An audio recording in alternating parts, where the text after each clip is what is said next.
What is happening, Twitter world? Just waiting for a couple of the people to jump in here on this live stream so we can talk about some beer.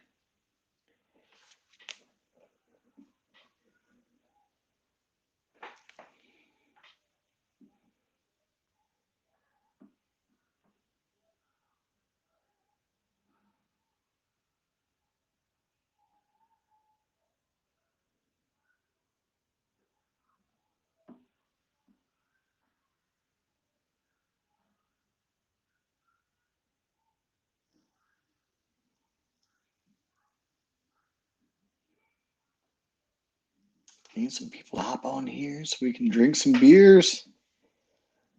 Let's go.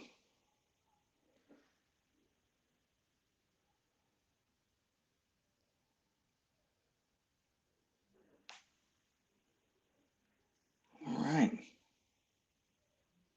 Let's get some people in here because I'm about to be drinking beer by myself. Can't review beer all by myself.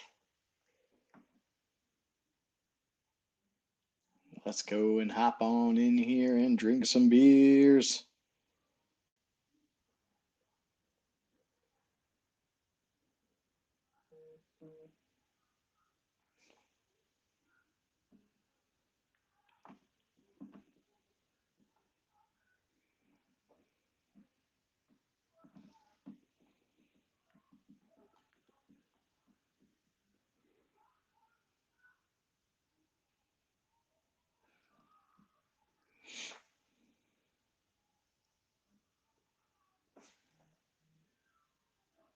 All right. So we're going to go ahead and get this bad boy going. Got 8 people, 7 people in here.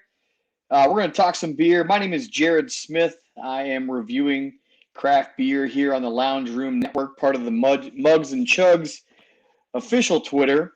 But we're going to be doing a live stream afterwards. So thank you to everybody that is popping their eyes on here as we go ahead and drink some delicious beer. So what we're going to do is I'm going to jump into some. I always try and find beer that can be found regionally. That's not super local. If you don't know, I work for a brewery called Gnarly Barley Brewing out of Hammond, Louisiana. I'm the taproom manager. So I have a pretty extensive history with craft beer. I love craft beer. I drink every style, every type of beer. I'm not opposed to anything. I try to drink all of it. It is what I do for a living. But you know, with it being summertime, with the weather starting to warm up, last time I did a review, I decided to do an IPA out of Michigan. So Louisiana is starting to open its doors a little bit more. The laws are a little bit crazy around here. You know, in the past couple of years, Louisiana has really broadened its horizons, and we're starting to get a flow of beers from all over the country that in past years we never had here. I moved here right when I turned 21, and the lack of craft beer here was alarming. So the fact that we have increased in capacity as far as what comes into the state is pretty awesome. So tonight, what I will be reviewing is a beer that you should be able to get up in the Illinois, Wisconsin area.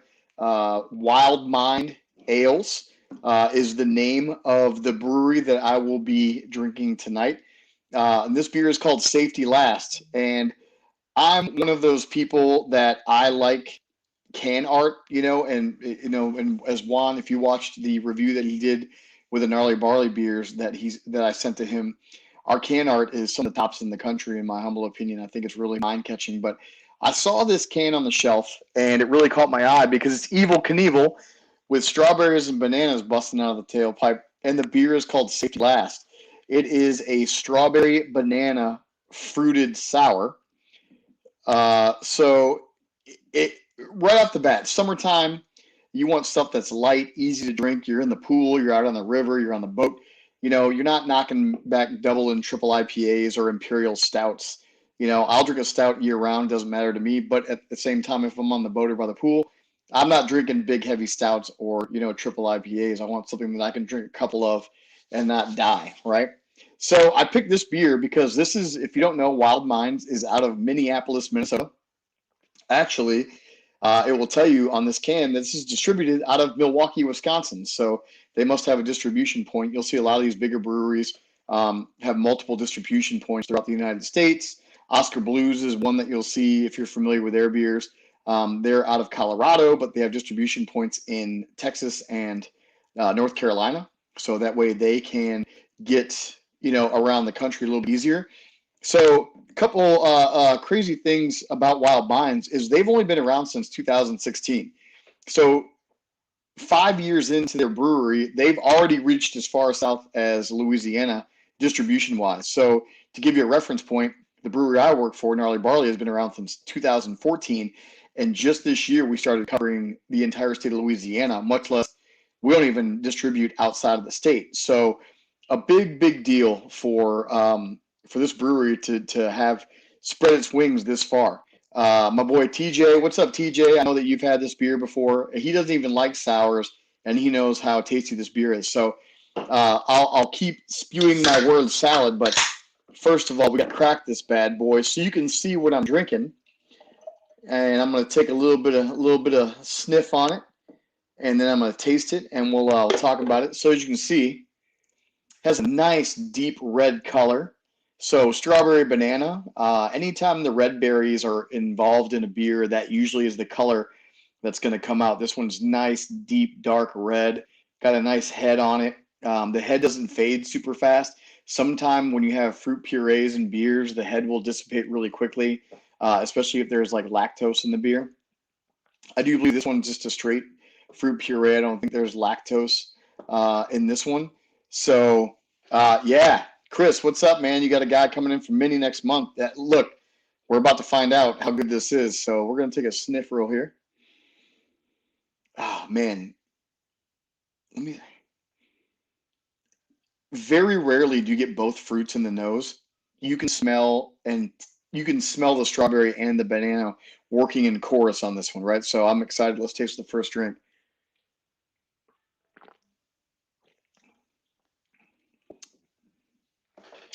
Whoa.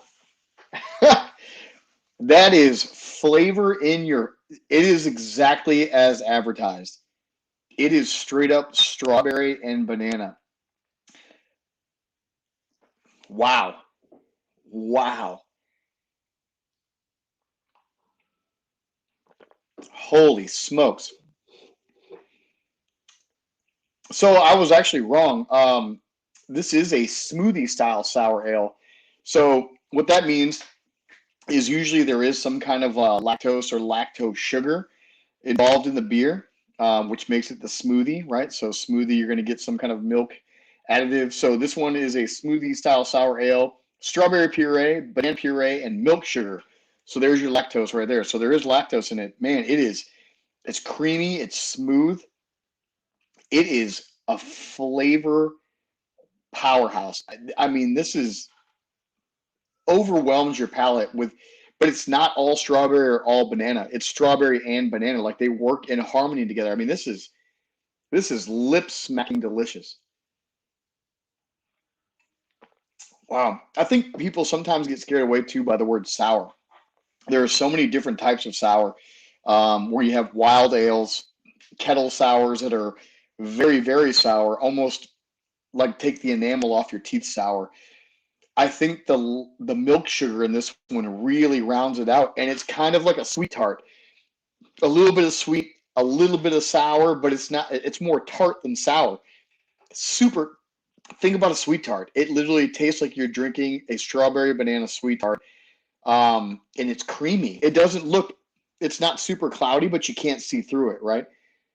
So that lactose sugar in there kind of darkens it a little bit. But I mean, the flavor on this bad boy, 4.5% ABV. So not super high in ABV. To give you a reference, a Budweiser, 5%, a Michelob Ultra, 5%.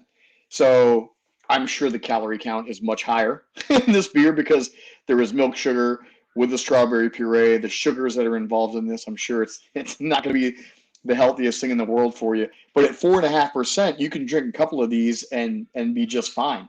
I mean, man, let me tell you what, I haven't had a lot of Wild Mind ales, but I can see why they're being distributed so far because this is a delicious beer. Let me just give you the can art again. Evil Knievel, banana and strawberries popping out of the tailpipe there, right? So distributed out of Milwaukee, Wisconsin, and their distribution point, but out of Minneapolis, Minnesota. So Wild Minds, South Minneapolis. And what they say is that they used yeast to create wild, sour, farmhouse saison and other rustic style ales through aging, blending, and mixed fermentation. So when culturing or souring beers, you have to use the specific types of yeast. Yeast is alive, right? Yeast is used in creating all beers, but in creating sours, you have to use a different style of yeast. One that you have to be very careful with in breweries because you don't want to cross-contaminate your other styles of beers. But with this brewery, it looks like that's what they specialize in, is doing sour ales, wild ales, things like that. From what I can see, is they do a lot of different sours, whether it be like barrel fermented sours. I think they do a couple of IPAs, but let me tell you something. If you have not tried this brewery and you like sours or fruited beers, if this is the first beer I've had from them, I am definitely searching more out because, like I said, it's lip smacking delicious. I mean, a lot of these you can't drink too many of them, especially if you have a lot of lactose in it. They get heavy or they're real thick. You'll see milkshake style IPAs where you can have one or two of them and that's it. But I tell you what, I mean, I don't want to say crusher, but man, I can drink multiple of these. It is, the flavor is off the charts. Uh, I know we have to get scores. I'm gonna wait a second to get my score because I want to tell you a little bit more about this brewery. Um, Wild beers just don't happen overnight. A lot of these sours are barrel fermented or they sit in tanks. A lot of them, majority of your beers, your IPAs, your lagers, your pilsners, are going to be anywhere between 2 and 4 weeks in the fermentation tank. Some of your sours can be 6 to 8 weeks, double that time, just depending on the souring process, right? How long that yeast and that culture has to sit in that tank. Also depends on how much fruit you're putting in there, right? So the yeast is alive and has to be able to eat all the sugars, right, and determine your ABV. So you're putting a lot of fruit puree in these beers. So the ABV is going to be lower, but it's going to be a little bit sweeter. So it can take a little bit longer to make the sour base, right? Once the sour base is made, then you usually put in the addition of your fruit purees. And I can tell you, they're putting a lot of fruit puree in this beer because it's not, some sours, like I said, can be real acidic and you taste more of the sour than you actually taste the fruit. Or strawberries. When you eat a strawberry, right? If you get a certain strawberry, it can be real tart or bitter. But if you get a nice, ripe, perfect strawberry, it kind of has a sweetness to it, right? That's the ones that you want. But again, not all sours are that way. Some of them can be really sour and you only get a little bit of that taste. I think the milk sugar really boosts the level of this beer. And the banana, right? Banana is the sugariest fruit out there, right? That's the highest sugar content of any fruit that you can eat. The combination of these two, I love strawberry banana anyway, like banana split, sundae, whatever. They're just like peas and carrots, as Forrest Gump would say, right? They just go together great. There's not a lot of strawberry banana beers that I've had where I was like, holy smokes, folks, this is if you like strawberry banana, this is the beer for you. Wild Minds, safety last, highly recommend. I don't drink a ton of fruited beers. I do like sours, but I gravitate more towards my Pilsners, lagers, and I'm an IPA guy. I do love New England style IPAs, but let's just go and dive back into the fruited beer category.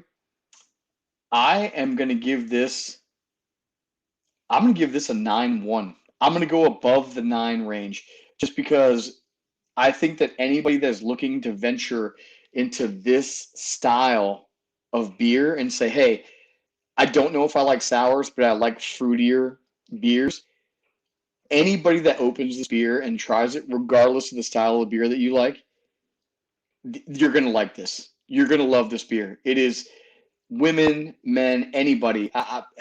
My wife, who doesn't drink beer at all, would drink this and be like, "This is delicious." Because again, it's not overly sour. It's tart and it's fruity and it has a little bit of a sweetness to it. It is really easy to drink. Everything in my body from not just a chug. This is a chugger, Juan. If Juan's on here watching, this is one that we want to put in a glass, and I will chug this no problem. So make sure if you're in the Midwest and if you got people in Minneapolis that can get you some of this beer. Hopefully, it's distributed in Wisconsin, Illinois, Michigan, Iowa, around there. Like I said, I'm in Louisiana, and I was able to get my hands on this one at my one of my local stores, the Red, White, and Brew. Wild Minds Safety Last Banana Strawberry Fruited Smoothie Sour. Absolutely phenomenal. 9.1. I highly, highly recommend this beer. I actually can't wait to go back to see what they have more from this company and just reading through their website and seeing what they do as far as the other sours they go. Hopefully, we'll be able to jump on and get some more of their actual like real barrel-aged sours, the ones that are like the wild ales and things that are a little bit more tart and more traditional in style versus the heavy fruit. But I would buy this 10 out of 10 times. So if you like fruited sours, I must recommend this one. I'm blown away at how much I'm enjoying this one right now because, like I said, I don't normally seek these styles of beers out, even though they're super popular. This beer is delicious. So, again, you know what? Hey, what you gonna do down there, boy? You want me to chug it? I'm gonna chug it. Hey, I'm gonna do it right now. Here we go. You know why? Let's see. Hold on. Before I do that, let me pop on real quick and take a look because you know why? The last time I checked, my boy Pito, that'd be Jose Abreu, scored us a run, right? Started us off hot. So the White Sox up 1-0 after getting blown out yesterday. Embarrassing. Believe me, the Astros fans down here are rabid. It wasn't great, but you know what? I'm going to take the rest of this bad boy to the head. So we're going to say go White Sox. We're going to talk some Bears tonight on the Lounge Room Network. So here's the chug.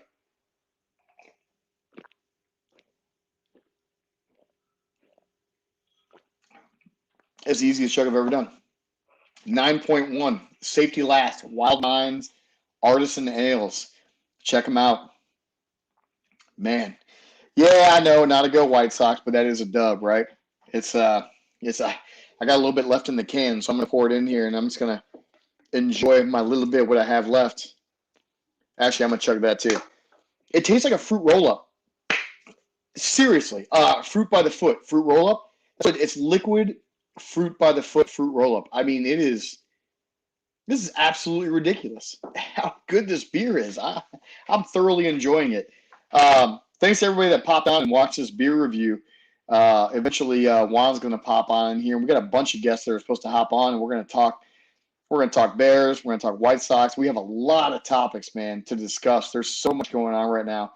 I know this is the dead point in the NFL season. Not a lot going on, but the Bears kind of stay in the news. That's why I wore the Bears hat tonight because I think we have a lot to discuss with that team. I think there's a lot of excitement around the Chicago Bears right now. I'm super excited. It's kind of funny because, down here living in Louisiana, all my friends are Saints fans, and they're going. They don't know what to expect with Drew Brees retiring, and I feel like the Bears are about to enter a time frame that I don't think, any of us that are 40 or younger. I don't know if there's been a more exciting time. When the Bears drafted Mitch Trubisky, I think that there was nobody knew what to think. I know I wasn't super excited about it. I really wanted the kid to do well. But again, I didn't feel the way that I feel getting Justin Fields. When we were watching the draft in my local watering hole, the Red, White, and Brew, we had a big draft party in there. And I told everybody when I walked in, I said, Justin Fields or bust. And not even feeling like it was going to happen, and for it to happen and all my guys down here, again, all Saints fans, to watch my reaction. I think the happiest I've been in the draft up until that point is when we drafted Roquan. I was at the draft in Dallas when the Bears drafted Roquan, and I was pumped because that's who I wanted. Excuse me, and he's living up to my expectations. I think Roquan's going to be an all-pro and a steady part of that linebacker rotation for years to come. Pelicans looking to leave. I don't think it happens. Uh, I don't. I mean, there's rumors about Zion wanting to leave. I know his family is not happy. With what the Pelicans are doing. They traded away Drew Holiday to the Bucks, and I mean, if you look at the way he's playing with the Bucks right now in the playoffs, I don't know if maybe it was a good move by them to get some of that salary off their books. But I don't think the Saints. I don't think the Pelicans will ever leave New Orleans. I firmly believe. I will tell you, the fans around here are rabid. Like the Blender, the Smoothie King Center is jam packed every ball game. You don't see it on national television. All my best friends here, they're all season ticket holders, and I promise you, they're there 3-4 times a week. It's packed all the time. It's a rabid fan base. Zion just boosted that, and I don't think they're going to leave. I don't think that the Benson family is going to allow that to happen. I know there was rumors about the Pelicans reviving and the Supersonics, going back to Seattle, or I just don't think that there's another market that's going to be able to take on this franchise and support it. Because look, Louisiana doesn't have a baseball team. Just like Chicago, New Orleans is a Saints town, but the Pelicans are a very close 1A. There is a rabid fan base here. And I will tell you, though, if Zion leaves, if Zion says, hey, you're not doing what I want you to do, and he demands a trade or he wants out kind of like Anthony Davis did, and that happens 2 times in a row with a star. I think Anthony Davis is a bum. I don't like him. He's a Packers fan, so I tossed him in the garbage when I found that out. But I think that I love when Charles Barkley called him out and called him street clothes, because that's what he was. He played okay for New Orleans, but I don't think he's a leader. I think he collected a check and got lucky that he got on a team with LeBron James. And he played well, but I'm not a fan of his. I think Zion's different, but I do think they need to surround him with some talent because there's nobody else in that roster. So if they don't do it and he leaves, I think that conversation about the Pelicans leaving this market will change. But as long as they have Zion, who is a media darling, people want to watch him play. As long as he's on the roster, they're not going anywhere. So I'll just answer that question, and we can go back to Chicago sports. Juan, what's up, buddy? That was a very good beer review. I was watching that behind the scenes here in the little the waiting area. Look, the raspberry lime beer that you drank last week, mm-hmm. and when we talked about it, when you said it was ice cold, and then when you after warmed up, it changed it a little bit. It kind of changed your point of view. This beer right here, I still have something sitting in the glass. If you can find Juan, you should be able to find Wild Mind up there. It's distributed out of Milwaukee. So if you can find this beer, holy smokes, dude! This beer it's ridiculously good. You know me, I'm an IPA guy. I'm a Pilsner lager guy. I'm a kind of an old school, old world beer guy. But my boy TJ that hopped on here earlier and said that he doesn't like sour beers, and he was like, that beer is delicious. Holy shit, this beer is it is good, man. Yeah, I was sitting in the back watching, and I'm like, that. And you said it's made in Milwaukee. Is that what you said? Well, actually, Wild Minds is out of Minneapolis. Oh, Minneapolis. Okay. Yeah, if you look at their can, it says brewed and canned by Wild Minds, Milwaukee, Wisconsin. So they must be one of the breweries that have multiple distribution points. Because if you look at their website, they're Minneapolis, Minnesota. So they're only 5 years old. So it's crazy. They must have some money behind it. There's a bigger company behind that somewhere. Well, yeah, and we'll I'm sure we'll touch base on beer a little bit later. But in the meantime, it is now we're coming up on 8:00 Central here. I know that Jared, you're currently dealing with the tropical storm down where you're at, down in the deep south. How's that going for you? So, look, man. You have in the Midwest you have tornadoes. Down here we have rain and threats of hurricanes. My boy TJ is still hanging on. He knows what's going on. When I first moved here, so I moved here in the fall of 2004, and in August of 2005, Hurricane Katrina happened. And I literally was like, where did I move and what have I gotten myself into? Because it was unprecedented. But for it to be this early in the year in June, when the water starts to heat up in the Gulf, you always kind of expect to have some storms and things like that. To already have a tropical storm of this nature kind of moving in. The rain wasn't too crazy today. We had some big, heavy downpours, but it didn't rain nearly as bad as it said it was going to. Mhm. I think tomorrow and Sunday are going to be a little bit worse. They were predicting New Orleans to get 10 plus inches of rain, which is not great. I mean, New Orleans is a bowl. It holds water. The pump system and infrastructure is terrible. So Mhm. we always hope that those predictions are a little bit off. I just hope that it breaks up a little bit.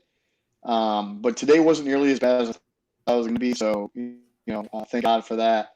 Mhm. But still, this is one of those things I literally told you earlier. I was like, there's a very good possibility if the weather picks up later in the evening, I may lose power because when we get the storm and those winds kick up, and then who knows? But we'll just keep our fingers crossed that it's just rain and nothing more than that. And we can deal with being a little bit wet. I wanna I wanna welcome in. This is my friend Nick, ladies and gentlemen. Hey Nick, what's up, buddy? What's up, man? This I've been trolling you a little bit. this guy and I will go at it all the time on Twitter. Always trash talking. He's a Cubs fan, so that obviously doesn't help. Nick Lundin, ladies and gentlemen. Nick, how are you, sir? What's going on, bud? I will tell you, Nick is Nick's one of my favorite people on Twitter. So especially when it comes to these live shows. Appreciate it. Try to give you guys some good feedback while you're going It's through it. It's not even feedback. It's trolling. It is trolling. Hey, that's all right though. But you know what? It gives us content. It gives us something to talk about. But I love the fact that he brought the Pelicans because it's a real thing. Hey, I saw that rumor. I didn't think there was much to it, but the NBA's got to get a team back to Seattle, so we'll see. I will tell you, man, that when people put there was a report about Zion's being ill content or malcontent, it is regardless if it's fake or not, people down here are like, please God, don't leave. Like, you're the only thing. When they won the lottery to get him, it's you would have thought he was Michael Jordan, and look, is he good? Yeah. He can't. I don't know. Can he carry? Obviously, he can't carry the franchise by himself. He needs help. But it's he will be a topic of conversation. He's must-see TV, and he brings relevancy basketball-wise to the city. So, like I was telling you, as long as he's here, this franchise isn't going anywhere. And I'd like to see him build around him. I hate seeing stars go to a city and then bail after 2-3 years. I want to see him, build around. Talk about street clothes. Make street clothes. No. Well, that's another day. That's another conversation. Yeah. For a whole another day. We don't want. If AJ jumps in here, then we'll have no choice but to talk about the Lakers. But I don't want to talk about the Lakers. We're gonna have a Packer fan joining us here in about 2 seconds. So here we go. We will we'll be able to Here do we a go. a 3-on-1. What was the rumor today? Look, this is the best time ever to have a Packer fan on because where I'm from a border town, South Floyd, Illinois, and all my friends, with the exception of two of my buddies, three of us were Bears fans and White Sox fans. Every other one of my friends growing up were Packers fans and Cubs fans. So it was like this weird dynamic that we all had. And it's funny because I was asking them, I'm like, how do you hate Chicago so much and you love the Cubs? They're like, why aren't you a Brewers fan? Or why, oh, well, Ryan Sandberg. And I'm like, oh, here we go. Like, you trash Chicago all the time, but when it comes to the Cubs, they're all on the wagon. Even when they sucked, like for years and years and years, they just trashed the Bears and the Packers are always good.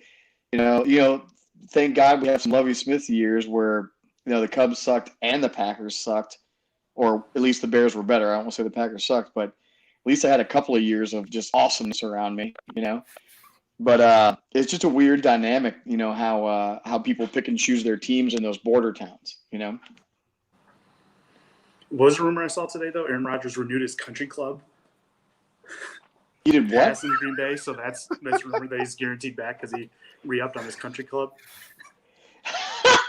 I love that. He didn't sell his house yet, right? Does he even have a house? Does he even have a house? Can you even buy a house in Green Bay? Like, is that possible? We'll have to ask the Packer guy that. Like, do you have to be a? Well, I just messaged him the link, so we shall see what he says when he comes on here in a few minutes. But before he gets on, though, I know. So first and foremost, the one of the pivotal things about this outline for tonight was that 99% of it was made by Nick down here on the screen. I tweeted out at like 9:00 this morning. Full outline coming later this afternoon. You know, if anyone has anything they want to add, please feel free to just drop it in the thread. Nick over here literally had pen and paper ready and just started you know, bullet point down the hatch there. Well, even better is we missed the U.S. Open in golf. That's a big thing going on this weekend. And then we also missed, came out since then, was the Chicago Fire completely rebranding again for the second time in 3 years. So I went off the top of the head, and all this is still happening still. Like, it's quiet week in June, and literally the sports world's blowing up. You got so much NBA news. You got so much mini camp stuff in the NFL. You got baseball going on. Both sides of town are doing good. It's, you know, for June, can't ask for much more as a sports fan. It's great. Look, I'm happy with it. Ladies and gentlemen, Dave Stager has joined on to the show. He has his own Packers podcast. I don't know what he's doing over there. I don't know if I think he's grabbing something else. He's grabbing a kegerator. I have a kegerator in my man cave. Oh my God! Okay, this guy over here is grabbing a drink. Maybe being a Packer fan, but you know what? He's on to zero even with me because he has a kegerator in his man cave. What's on tap? Hey. What's on tap? It's Blue Moon. All right, citrusy. I have no issue with that whatsoever. Blue Moon is actually. I usually have more fresh orange slices, but yeah, I said screw the beer glass. I'm putting it in the Yeti. But so he wanted to be here for a minute, so you got to keep it cold. Exactly. He wanted to flex on us too while he's at it. You know, with the Yeti. Oh yeah. I just got to wear the Griswold family Christmas tree shirt. Hey, I appreciate you putting a Bears fans, by the way, just so you know. Actually, I thought of that. My Griswold is a Bears fan. I'm going into a Bears show. I got to be gotta show a little bit of humbleness. Hey, look, I got the Griswold hat on. Look, you know what I'm saying? Like, we didn't even know you were coming on. Hey. See, I'm not that bad of a Packer fan. I'm actually a realist. I'm not that big of a jerk. Dave is one of the. Have some new Glarus in that kegerator over there. I'm not gonna lie. Well, that's kind of hard to get where he's at, though. I mean, he's down south too, so it's not. Yeah, I'm down there outside of Augusta, right outside of the Augusta National. Oh, Georgia? Yep. Oh, okay. All right. Oh, well, I definitely tell you're not from there because I hear the way you talk. So. Oh God, no! I get noticed all the time down here. Like, oh, you must be from the north. I'm like, well, no shit. Appreciate that. I'm usually wearing my Green Bay hat on top of it. So you know what's funny is when I first moved here, I walked in the grocery store and I asked where the pop aisle was, and there was a young kid, and he looked at me like I had just shot his dog. Yeah, and the old guy behind him was like, Coke aisle is 2, and I was like, Coke. Because everything down here, it doesn't matter what kind of soda it is, it's Coke. It's Coke. Or a cold drink. Yep. So I had to learn that very, very quickly. It's Coke, and then I got the weirdest look when I asked somebody when I moved down here, or I didn't move. When I was in the Army, I was stationed down here. I asked in the Kroger aisle, and I'm like, saw there was a cheese department, like an actual, like a fine cheese department. I'm like, oh man, they probably got cheese curds. And I'm like, okay, hey, you guys got any cheese curds? And he's looking at me like, what's a curd? And I'm like, what the hell is a curd? Like, I had to go back to my wife. I'm like, all right, honey, we need to go. And she's like, well, I'm like, I almost hit a kid. I'm like, I just got asked what was a curd. And she goes, they didn't know what it was. I'm like, nope. They have no idea. I was like, you don't know how good the squeaky, awesome deliciousness is in your mouth until you have those. The most pure form of cheese, folks, you'll ever have if you have not ever had it. But if you haven't, it's considered sinning. That's my book. But whatever. Well, we've got lots to cover tonight, guys. We'll obviously we'll get into the Bears and the Packers. Obviously, we're not going to let that go by any means. But we got NBA going down. We got the Chicago Bears and their possible bid for a brand new stadium. Aaron Rodgers drama, of course. The I'm offended T-shirt that we saw earlier this week, which laughing my ass off. That was hilarious. Petty, but hilarious. Oh yeah, he's a big. I love it. We'll also be talking LeBron James and his high standards for the NBA. Nick and I actually love to troll LeBron James a lot on Me social too. media. So yes, Me so too. Well, let's- you know what? we're all You know together on that what? one. If we're all in agreement, let's just go ahead and get started. Right, right down the hatch, right with LeBron James, ladies Let's and do gentlemen. it. LeBron James earlier this week on Twitter went on like a three tweet rant about how basically the NBA was screwing over all these players because they were all getting injured. The early or the short, I think it was like the short NBA season from last year had to do with a lot of the injuries this year. How they're not taking, just the whole rant, all right, about how the NBA is this horrible place. How LeBron is all, sad about all these players going down, which again, it's unfortunate. I'm not going to sit here and be like, no, they're not. But at what point do you say to yourself, all right, LeBron, you're not in the playoffs. You're not going to the finals. Even if you are playing with a super team out in LA, at what point do you say he's doing it for clout? I mean, it's like, again, where do we draw that line? And the panel is open. Whoever wants to trash him first or say your rest your case, the floor is yours. Go for My whole thing, the only reason we had the Mickey Mouse bubble is for LeBron James to get a ring. That's the only reason that happened last year. Then, goes into August, September, the crown of champion. LeBron gets his ring. He's happy. They gotta get the season back on normal time this year. The players were all for it. And they're thinking, oh, it's going to start mid-January. Instead, they start around Christmas. Is 2 weeks really going to save your body that much that you're not going to get injured? You're really going to cry about 2 weeks? And are we really going to pretend these guys aren't playing pickup games in LA and all these other warm places all summer long? Come on. Look, I know I've already been on the stream now for 37 minutes and 16 seconds. I am so I don't know what I'm more afraid of, him keep playing and me having to watch him, or him retiring and me have to listen to him do this exact thing every. He's going to try and run for some kind of office or be in politics. Oh yeah, or back in Cleveland. You know it's coming. But my thing is, then we'll have to deal with him unfiltered. He's going to be like Tom Brady, but way on the opposite side of the spectrum. Where you're like, at least Tom Brady's cool right now. He's out of New England. He's doing all this cool. I literally love Tom Brady so much right now. He's doing all the. He's trolling every single athlete he possibly can that he's beat.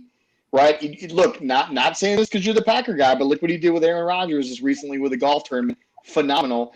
But he took this video of himself throwing the ball to the moon. Like, he's having fun with it and doing it the right way, which makes him more relatable. LeBron is doing the exact opposite, where we're like, gee, like, everybody thinks you're good.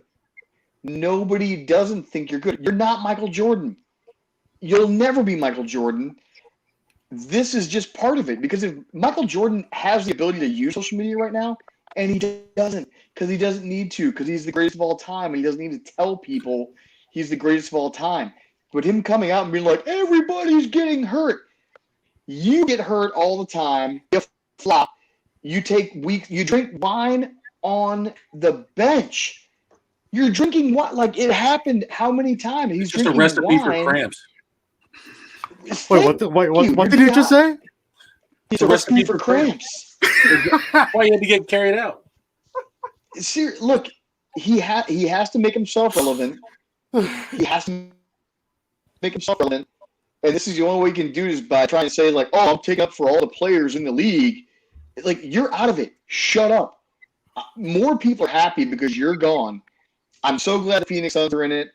I'm glad that the Utah Jazz are still in it, because I am cheering for those teams to win, because I'm so happy LeBum is sitting at home caring about everybody getting injured while he's nursing his ankle.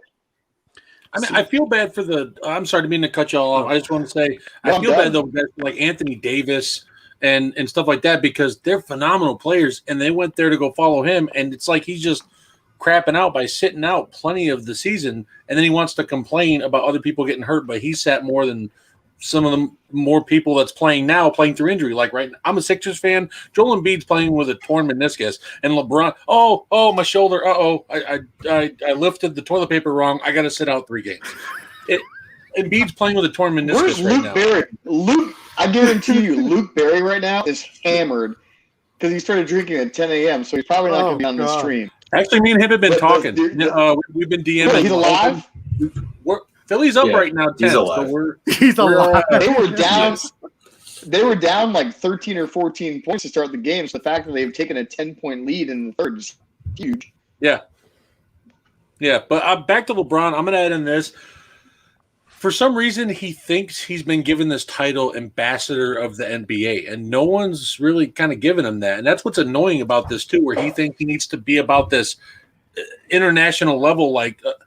Space Jam 2 wasn't needed. Like it really wasn't. There was no remake needed. Yeah. He forced it, and and then the outfits looked like shit. The cartoons looked like shit. Like he did a horrible job. Hey, Except for Nola Bunny, they did a good job. Yeah. My biggest fear. I'm just saying overall. I'm just saying overall they did a horrible job with it. He obviously showed he had his focus in that too much because it wasn't on the basketball court obviously this year. So. I'm going to go ahead, and I always can call them LaFlop too because I swear there's GIFs. When you go on Google and type in LeBron flop, you can scroll for 4 or 5 times and just see LeBron, and every angle possible. You can make like a full 360 video of him in different uniforms, different time of his career, just doing a circle flop. Like you can get it probably built, and it'll be perfect. So I'm not the biggest fan of LeBron guys. I feel like the soccer players. You know when you watch soccer, I feel like when they try to get the soccer, card, they don't realize that there's 50,000 4K cameras that can see that you didn't get touched. I feel like LeBron is in that same mentality. Like, do you not realize that you can see that nobody touched you? Like nobody touched you, and you fell backwards. Players actually get physically hurt when they fall. LeBron doesn't. That's the problem. Yeah, I mean, yeah, you're right. And also I just want to point out, Dave, I'm sorry about the whole Sia thing. Happened a long time ago. I'm still very fond of you. Some bullshit that went down between us. But I don't even remember. Okay, then even better. Anyways, I'm a little buzzed, but yeah, Dave, I completely agree with you. You're good people. Yeah, Gareth Bale, I love you. I'm like, wait, what? What happened? What did I do? It's probably one of my drunk things, so I'm bad if I did it. No, you're good. You're good. At least we found some common ground. At least I was really scared when you were in the show. I was like, damn, Dave's in here. Oh shit! But like, that was like 9 or 10 months ago. Like I can't expect anyone to remember that. Like sorry for getting all off topic, but I drink a lot, man. So I'm sorry if I said anything wrong. No, you're good. You're good, man. Plot twist. He's not sorry. He's not sorry. One set me up, damn it. No, but here's the thing. I'm a Lakers fan. I watch maybe like out of the 82 games, I've maybe watched like 60. You know, I'm one of those degenerates that like stay up till like 9:30 and just watch the Lakers play. And it's primarily because of my man AD. I'm a big fan of AD,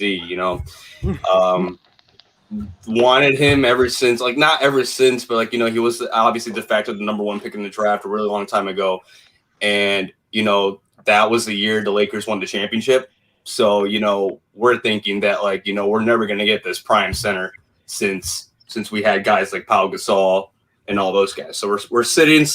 We get guys like Andrew Bynum. We get guys like Jordan Hill, Robert Sacred. And then all of a sudden, we trade like our youth farm for like Anthony Davis. And that's when LeBron's here. I think that's LeBron's second year. We bring in Anthony Davis and all the hype starts. And then, when the season's going on, then March came around, the COVID thing happened. We won the championship. Not we, what they.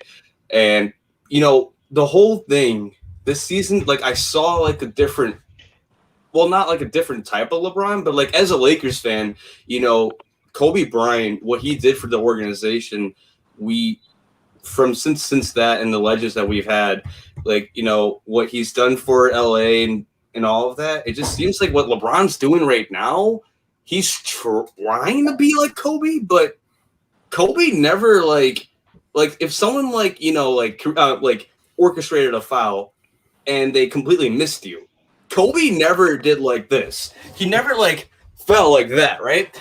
But I remember this one time, like, and I brought this up in last week's pod. Matt Barnes in 2010, there was this game, and in the 2019, he was there. He tried to make Kobe Bryant flinch, and Kobe Bryant is just standing there. I know which game you're talking about too. Yeah, and then you know what LeBron would have done? He would have done a somersault backwards twice. Into the fans. Into the fans. He might have died. He might have died. He might have died.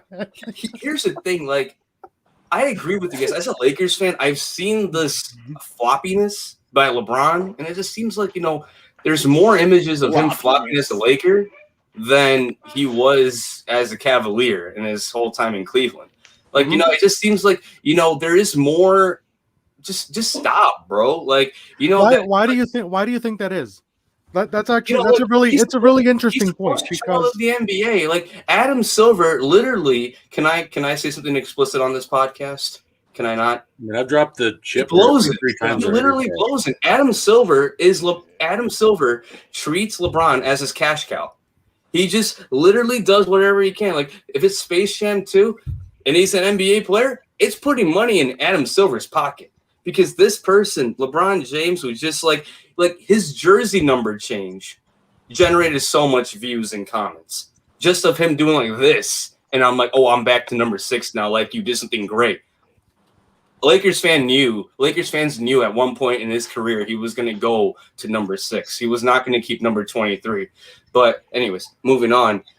It's just all this stuff about LeBron James, man. I mean, I'm tired of it. I've never heard a drop about Kobe unless it was about 3 things: a Euro step, impossible layup, right?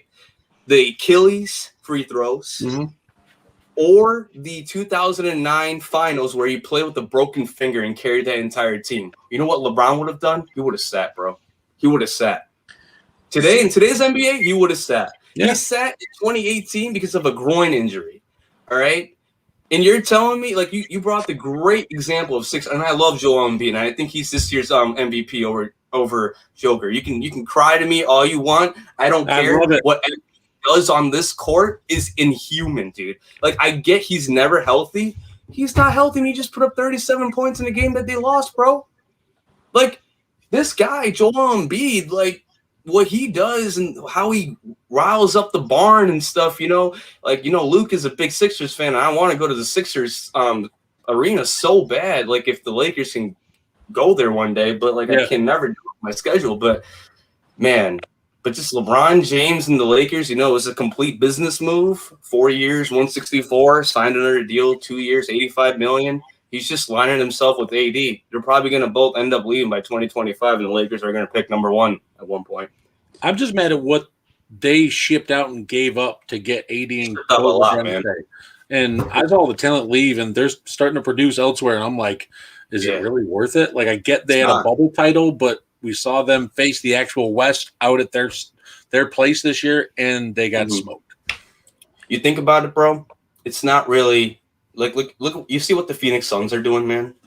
Like, the Phoenix Suns, everybody memed them going 0-8 in the bubble, dude. They were like, oh, they're not going to do it. They're going to go 30-52 next to Devin Booker. Isn't that all-star? Chris Paul is getting old. Well, he didn't have Chris Paul at that point. But Chris Paul came in, and it changed the entire dynamic of that team. They got better defensively. They got Cam Johnson to play better. Yeah. Ayton took a bigger step up in year 2. So that team, man, oh, man. Robert Starver's got, like, the owner of the team, man, he's got something right there. You know, he was hinting to sell the team 2 years ago. Thank God he didn't. He waited patiently. You know, some owners give up. But, you know, he's got something with that team if he tries to retain Chris Paul, which I think he should. Yeah. See Chris Paul in the finals, dude. Like, please, Yeah, this whole dude. COVID deal's got me freaked out. I want to see Chris Paul in the finals. Like, please let this happen. Oh, I think- agreed. I want think he's Chris going to play the Western Conference Finals. I think Game 3 is going to come back. I think Chris Paul does. If that's a guy anybody's rooting for on any team, I think he is the guy anybody of any team would root for because Chris Paul has Absolutely. busted his ass anywhere he's gone. Been a good teammate. I don't care what reports have come out and said, "Oh, he's a bad teammate." No, that dude has busted his ass for every single team he's been on and produced, and never had a problem with any player to where it's like blowing out the media. It's more of the media blowing out Chris Paul, and I think Chris Paul deserves a ring so damn much. The guy is an utmost professional. I really do think so. But sadly, if he doesn't get cleared to go back in for the Western Conference Finals, I'm going to be upset because the guy has helped carry these Suns to where they are now. No question. Absolutely. See, I found it hilarious though when the COVID stuff came out because what do we know about Chris Paul throughout his career? He can't win the big games. With the Clippers, he could never win the big games. And then the same day we find out Chris Paul can't play, which I feel bad for him. He deserves a ring. Everything you said was accurate. But the same day we find out Kawhi Leonard tears his ACL. Yep. So we get the Chris Paul curse and the Clippers curse in the same day. And I feel bad for both players, but at the same time, I'm kind of chuckling like the Clippers can't get a break. Chris Paul can't get a break. Yeah. You know, I think the break that they should have gotten was I think David Stern should just let him go to LA when that whole trade went down. You know, he would have won the championship twice, 2009, 2010. I don't know after that. I mean, the team just kind of broke up after 2013 and 2014 after Phil Jackson left. So I think he would have been traded at one point. I don't think he would still be a Laker, but that's the thing. I mean, you know, now you have a commissioner. That's what I don't get. It's just like, you know, just shifting gears a little bit. Everyone idolizes Adam Silver. He's not better than David Stern in my position. Like, the only reason why Adam Silver is so touted is because he got rid of Donald Sterling, which I would have gotten rid of with my left thumb. Like, that's really easy. Like, you don't need a vote for that at all, dude. Like, all the owners were like, take him out. Take him out. We don't need that. We like our private. We like our privacy. We don't like that guy. Take him out. So, and, like, he delayed that entire thing. It's just like, you know, when you heard that tape from Vince Viano, that should have been the day that Donald Sterling should have sold the team.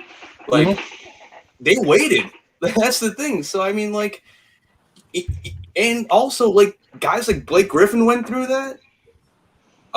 Chris Paul went through that. Like, you talk about the players and, like, how they went through and all these teams and stuff. And, like, those are the indicators because, like, I believe the Clippers were second place in the Western Conference when all that stuff came out. Think about what that does to a team. Like, when your owner does all of that and it just comes out flying out, right?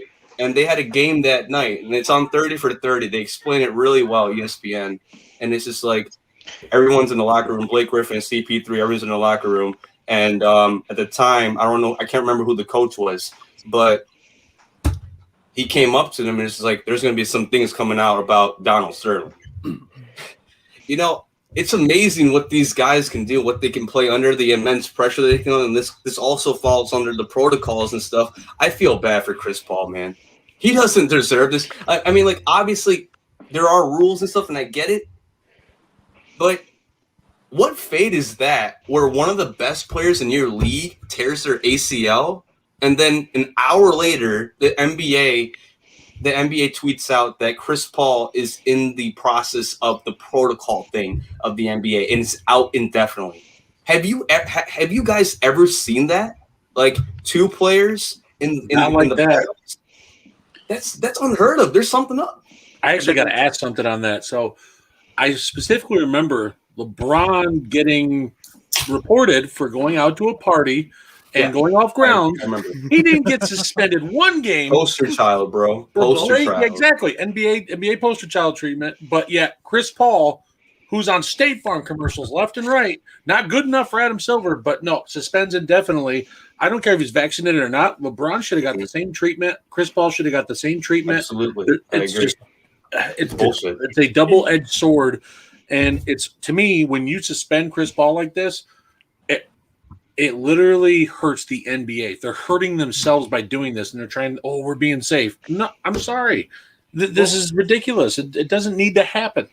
One NBA player tested positive. Was it Chris Paul? Has that come out yet? No, Like, do we know it was- no one's tested positive. That's what No, I'm trying to No find one's out. tested positive. I mean, like honestly, Nick, they could say that he tested positive, but they never tested him. You know, this could be like a complete inside job that we don't know about. You know, I Russ start thinking Brown about reported theories. Paul. Just saying. Exactly. Yeah. I mean, like this guy went out, like you said perfectly. This guy went out partying, bro, and the NBA didn't do anything. Well, Like, how are you gonna do that? You're literally breaking Hey, don't NBA do that rules. again. I That's don't all want I'm to doing. defend LeBron because I made my thoughts. No, not I can't defend that guy. Like, supposedly at the party, it was outdoors and everybody had to have a negative test to go. Supposedly, the NBA wasn't there. The NBA wasn't in charge of it, so he shouldn't have gotten a pass. but the NBA was there when Chris Paul just rode home with his parents. Hey, I'm just saying what Nailed it. No, I agree. I agree with you. I agree with AJ, you. AJ just dropped the mic. AJ just dropped the mic right there. That's it. Like, I don't get It's it, a man. double They don't standard. do, like, for example, I remember the NBA did this with Ben Simmons. They like the first year he sat. Screw Ben And- Simmons. I'm a Sixers fan. Just saying. No, you're fine. You're fine. I mean, like, I'm in favor. If Ben Simmons did what he did in the first year, he was hurt. But like, you know, for example, like I'm about to say something really wrong here, Dave. I really think Donovan Mitchell got snubbed that year for Rookie of the Year. Oh yeah, because 100%. yeah, Ben because Simmons. I just didn't see the second year what Ben Simmons did that surpassed Donovan Mitchell in his first year. I just didn't see it. And like you just saw him miss 10 free throws the other night, so I'm just like I had a bet on him and I just No. completely lost it. Dude. Ben Simmons' name more from the media for a reason why he was Rookie of the Year, Mhm. whether it was good or bad. They knew his name. Donovan Mitchell wasn't as known. Yes, Utah is it's Small one of the market bigger- team, right? It's Yeah. a small market team. So Philly, massive market team. You're going to get your name out there more. Mitchell deserved it 100%. I am on the wagon. I hate Ben Simmons. I've hated him since we drafted him. I didn't like him in college. Get rid of him. Like Maxey, the rookie we got this year, has I love done that more kid. in this series. I'm an what LSU Ben Simmons fan. has done I'm in an his career. LSU fan. And when he got drafted, I was like, why? Can we step back to that? Like, though? why? The ESPN hype machine is the total reason that he was the number one prospect. Yes. Yeah, I agree. He I couldn't agree. even Man. lead LSU Absolutely. to the NCAA tournament. Mhm. If you're the number one prospect and you can't lead your team to the NCAA tournament, even Ja Morant did that. And John Yeah. Morant was crazy, man. like, come on. Thank Simmons couldn't you. do it at Thank LSU. you. I would take Ja over Ben in a There's heartbeat. no homerism whatsoever. I'm telling you, it's because he was like Australian and came in and like all of a sudden like turned into like this, you know, like mini superstar. People were like comparing him to like there was- LeBron, dude. I think there's all these. It was a feel good story, but I was like, he's a one way player. He can't even, you know what I'm saying? Like it's showing right now. It's literally showing right now. It's called hack-a-ben. That's what it's Hey. called because in the last 2 minutes of every quarter, the head coach for Atlanta just goes up. McMillan goes, "All right, guys, hack the shit out of Ben." And guess what? He's going to miss his free throws. And every single quarter of this series, it just see players go up, smack Ben for no reason on the wrist, and he go up, brick 2 free throws. And I'm like, get him out of the It's game. terrible. So as soon as Maxey came in tonight, I You know was what? It's loving actually- it because he was. I think you just driving to the insulted basket. Shaquille O'Neal because you can't even say half Ben because at least Shaquille O'Neal like was a dominant force. He probably Yeah. makes more free throws than Ben Simmons does. Yes, I'll gladly admit to that. But hey, back to LeBron. Just gotta say, I think he needs to retire. I think he's hurting his legacy he built for himself. Yeah. I think he needs to retire. Honestly, I know he's trying to get the money now, and I get he's going to play limited minutes in LA, but I think he needs to retire. I think he's going to end up hurting his legacy. And AJ, I got a question for you. I know If he you're a retires- fan. I may have to quit the Yeah. Bird app. Is that your sole mission, just to trash LeBron? I mean, look. Yep.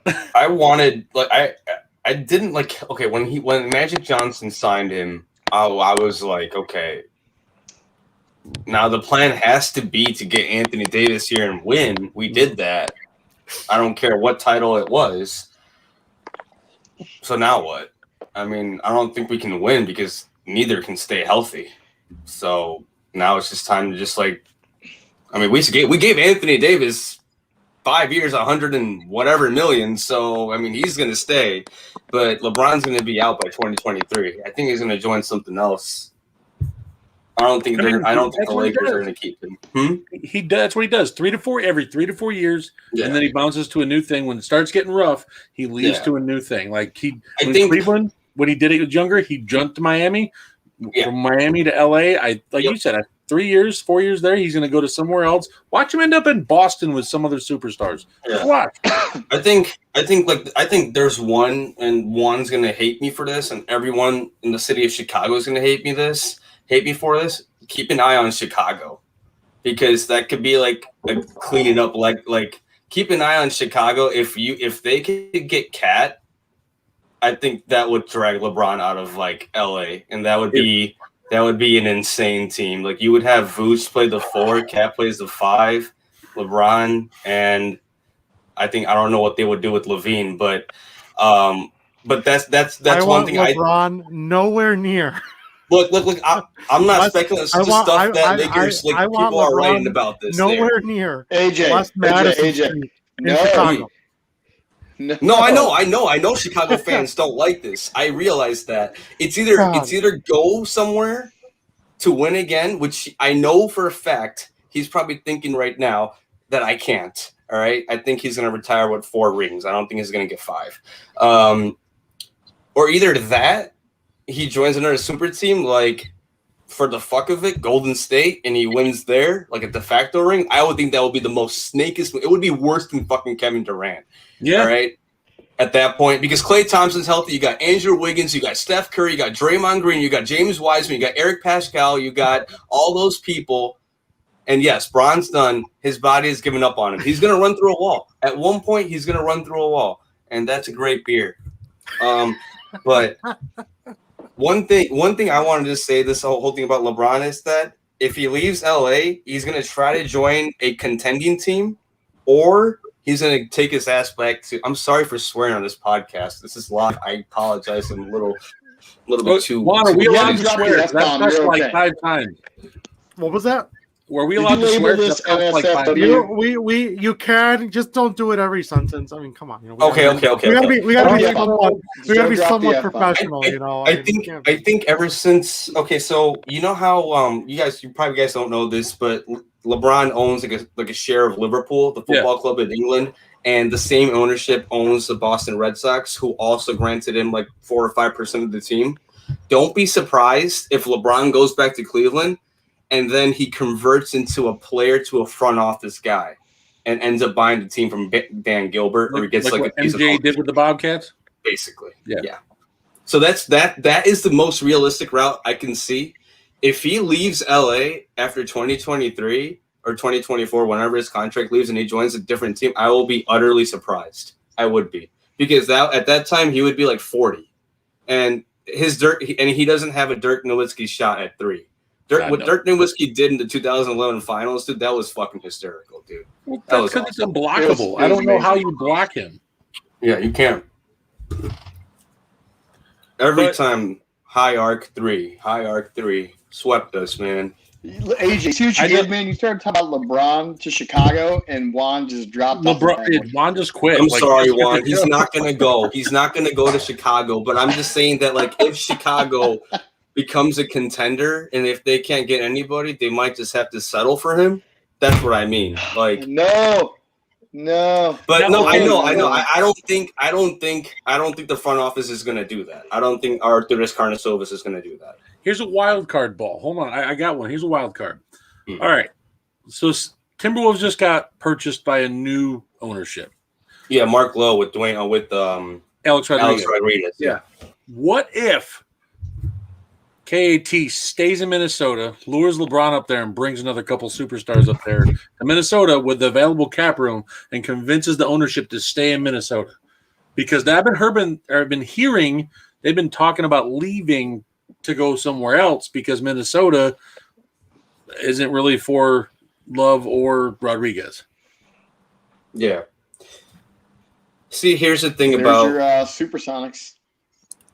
Yeah, that's what I was saying. Seattle with Rodriguez. See, here's the thing about that. I think Glenn Taylor is going to control the team until 2024. So Oh, okay. All right. I didn't know if so that I was don't think I didn't know I if it don't was think that near. no virtual move would happen until then, until they actually clean up the team. But if Glenn Taylor, let me see something. Glenn Taylor. Juan, are you okay? We mentioned AJ mentioned. No, Chicago I and actually LeBron. had to It's get not up. going to Literally happen, quick. Juan. I had to It get won't up. happen. I had to get up because my cats were in here, and I had to get them out. I swear that's where I went, and I went to Don't get lie. You threw up thinking LeBron in 23 in red and white. Don't even lie. and I went to I'm went to get sorry, my Juan. glass Don't here. take that. Don't take that too deep. Love it. So Hey, let me give you a quick sports update real quick so you guys know. What's the score? Carlos Rodon's in a little bit of trouble. Carlos Rodon's in a little bit of trouble in the bottom of the fifth. Bases loaded, one out. 2 hits and a walk. Bases loaded, one out. Bottom of the fifth. And the Sixers are still up by a very slim match. You know, they just extended their lead. 87-78 with 9:24 in the fourth. Over the Maxi, Hawks. baby. isn't Luke? Luke is a Sixers fan, isn't he?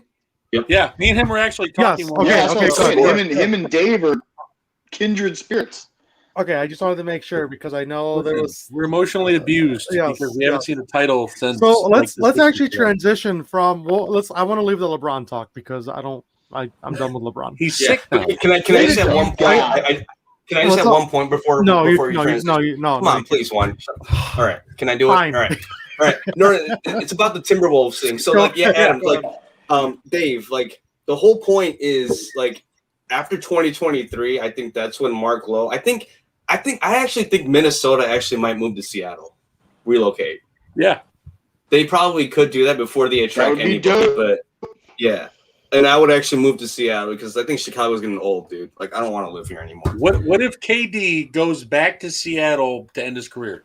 Just Oh saying. my God, yo. Yes. Just saying. Yes. Nick just got super happy up on my right hand. Ray Allen comes out of retirement. Gary the Glove comes out of retirement. Everyone for one last year. Screw Michael it. Jordan. He said it's time. Sean He actually- Kemp storms the field, storms the court.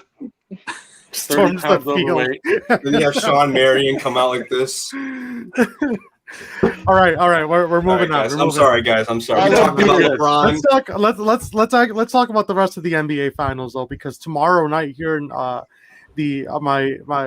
Milwaukee Bucks have a very big game 7 out in Brooklyn. The team left the city of Milwaukee today at about 11 this morning, and they left in this huge fanfare. You know, the whole city was out there good luck. Like a soccer giveaway. Yes, it was. Yeah. basically. No, but it's pretty sick. I like it. Yes. So we've got the Bucks heading out to New York to play this crucial game 7. Guys, I think the Bucks can do it. I think that Brooklyn's big game was the night that James Harden came back. I think that was their only big game after obviously those first two, that happened. But I think that the Bucks have the energy to go to Brooklyn, get the first win, non-home court of this entire playoff series tomorrow night. That is my take for the night. Nick is up there looking at me already like I'm up. Dave is over here like I'm gonna drive up to Wisconsin and punch you in the mouth. No. I need rebuttals. Give me the Okay, rebuttals. Let me have it. I think you know what it may have been with that Harden coming back may have helped out the Bucks. But one thing I noticed about last game, Harden hit his first 2 or 3 shots, so he's starting to get more comfortable. And this game 7, he might hit a couple more shots. It might start adding up just to catching up fire. But the Bucks have done this for one game so far in the series, and that was last game. They finally got physical and they hit the boards the entire single game. It was I don't get why they didn't do it in any game before, but last game they pounded the boards so hard, and it's ridiculous on what I saw from Giannis. I'm like, where's this Giannis been for the playoffs of his whole career? I've never seen that type of performance out of him in the playoffs like that. That physicality, the throwdown we see in the regular season, transition to the postseason. If we see that, yes, it can happen, but I'm never counting out killer KD in the playoffs. The guy can go off at any time. He just flips a switch, and he has that look in his eye, and you're like, well, might as well turn off TV. I really think Kyrie Irving's out. So some guys need to step up. There's Claxton, I feel like, needs to step up. Jeff Green needs to step up. Blake Griffin, to me, needs to play the whole game. If they really want to win, Blake Griffin does a little bit better on defense, I think, what people give him credit for in this series. He has this knack for really getting underneath Giannis and Middleton's skin in the paint. He did that for most of this series, and I think if they try and get back to that, pushing Blake out in the paint a little bit more in the top of the key, I think they can do well with it. But yeah, the Bucks got the flow going to it, but New York's got the advantage going back into Brooklyn. So we'll see. I'm in favor of the Nets. I just think KD is just better than their big three. I love Giannis, I love Middleton, I love Drew, but KD has been there and done it. Somewhere in the world, Giannis just attempted another free throw when it took him 10 minutes. And missed another like three pointers. And James Harden just raised his hands up like, what in the hell are you doing? Let's go shoot your shot. Let's go, bro. Come on. You can see he wasn't 100%. You can see he wasn't 100% when he pulled back on a couple passes that he would have normally nailed layups on. They got the passes down the court. He's definitely still hurting. Wait, maybe you got to bring in Brad James fully. Wait, hang on. You're talking about James Harden? Yeah. Okay. Sorry, I thought you were talking about Giannis, and I'm like, wait, hold up. No. No. I think James Harden, if he's still hurting like that at some point and you're down, bring in Brad James. He's got enough energy as a younger player, and he's been around the league enough. He's been around the other leagues around the world to know to kind of go in and get this. Wait, Mike James or Mike James? Yeah, Mike James. Sorry. I'm like, James right now. I'm sorry. Folks. No, you're good. Mike James. I think he might be able to be a little more effective if Harden doesn't hit his shots. But that's one thing I noticed. Harden hit a little bit more shots last game. Yeah. He might be able to get in a rhythm this next game. So don't count him out. KD and Harden can definitely combine for an easy 90 points by themselves if they get going. But I don't see Harden doing that. We'll see. Unrelated, Mike Conley is playing tonight for the Jazz. Oh, he is? Let's go. That's a big advantage, actually. Time rollback. Huge. About time. What is who are the I'm sorry, so it's the Suns, and the Suns are just waiting for someone. Yeah, right? Okay, so now it's just what's the other Western the team? Jazz and Clippers. The Jazz and the Clippers. Okay, that's all I needed to know. Carry on. Kawhi might be out if he got an ACL injury, huh? So I don't know, man. I think Paul George is going to put that team on his back. I think they're going to advance, dude. The team's so experienced. He definitely showed leadership stepping up last game, man. Yeah, and if he does it again, bro. Yeah, I really do. I think that if Paul George takes that next step and gets the Clippers to the Western Conference Finals, and by the way, what Jared said earlier, it's going to be so refreshing. Clippers and Suns in the WCF. It's going to be amazing. I know. Do something fucking new, dude. Finally. Yeah. And then if Eastern Conference, it's refreshing. If it's like the Nets and the Sixers or Nets and the Hawks, it's something different. You're going to get a whole new champion this year. No trash to your Lakers, but I'm just saying. No, it's fine, dude. Let somebody else win. Dude, we won 18 times, bro. Or 17 or 18. I don't know. I lost count. I lost count, bro. I will actually watch it. Like, if we get, dude, whatever two teams make it, I'm interested already. Like, yeah, it's already good. I'm still saying it's going to be the Suns and the Bucks in the finals. I tweeted that on June 1st. I think it was like June 1st. I tweeted that out, and I'm still holding myself to it. It's going to happen. The Suns. I love you, Juan. I love you, Juan. And the Bucks. It's going to happen. And if the Bucks lose tomorrow, I will punch air the entire rest of the weekend. Y'all might have to do welfare checks on me just to make sure I'm good. I need you to live tweet yourself punching air. Now, if they do win, how mad if they go and it's going to be Suns Bucks in the title game or the title series? How mad are you going to be? You didn't put a bet on that. I'm sorry. Wait, how mad am I going to be that if it is the Bucks and the Suns? Yeah, you called out and said you're going to put back on June 1st. How mad are you going to be with the Bucks making it that you didn't put a bet on that? I think it's illegal where he lives. I'm in Wisconsin, so I can't even bet if I wanted to. Oh, that's right. You're in one of those states. Yeah, I'm in one of those states. Yeah. Now, if I was in Illinois, Same here. Same That'd be a here. different story. yeah. Now, So I was in could you You're go Illinois. gonna place lose a a lot bet of in money, Illinois? man. What was that? Could you go place a bet in Illinois? No, sorry. Wait, what? Nick, I can't hear you. What did you say? Oh. Did you put an S on that? Illinois? No, I said Illinois. I Somebody This the is other awesome. I day. love Nick, this. Nick I was love Luke- guys. Nick was about to get triggered right there. Did you Let me guys see see that? if I can get Luke to join. Like, He's in Delaware with Luke- the fam. but That tone was Luke so asked like, Illinois last time we were on the live stream. it's Illinois. When you guys were on the live stream last Friday, Luke said Illinois, and I about shut my computer off. I was like, Yeah, "What dude. are I you was doing?" like, what's going on, bro? I'm pretty sure, dude. Nick. I'm pretty sure you commented on that too, and you were like, "Did he just put an S at the end?" Yeah. okay. Yeah, So I don't mean to change this, but I got to ask it with a bunch of Bears fans in the room. Oh God, here we go. One, I got to ask. Wait, are we talking about the relocation? Yes, I want to Okay, ask. let's- How do you let's start guys at the top. feel about that? Here we go. Juan, go This is what first. we're waiting for. Am I This is going? what I'm we're going waiting for. first. Wait, I'm who going wants to go first. first? Okay, Who wants fine. to go Yeah, fine. you're going first. No, Yes. I'm gonna hang on. I'm gonna go first because actually Dave asked me this at like 2 p.m. today, and I was like, I will tell you when we get to the live show tonight. You Here, jerk. here I'll is the mute deal. my Here's the here's the deal. I am all for it. Move the damn stadium out to the suburbs. I don't care. They're still going to be the goddamn Chicago Bears. Here's the thing. All right. At about 3:30 this afternoon, I put out a tweet. It said, "Some of y'all on this app are making it seem like Arlington Heights is like 3 to 5 business days away from Chicago.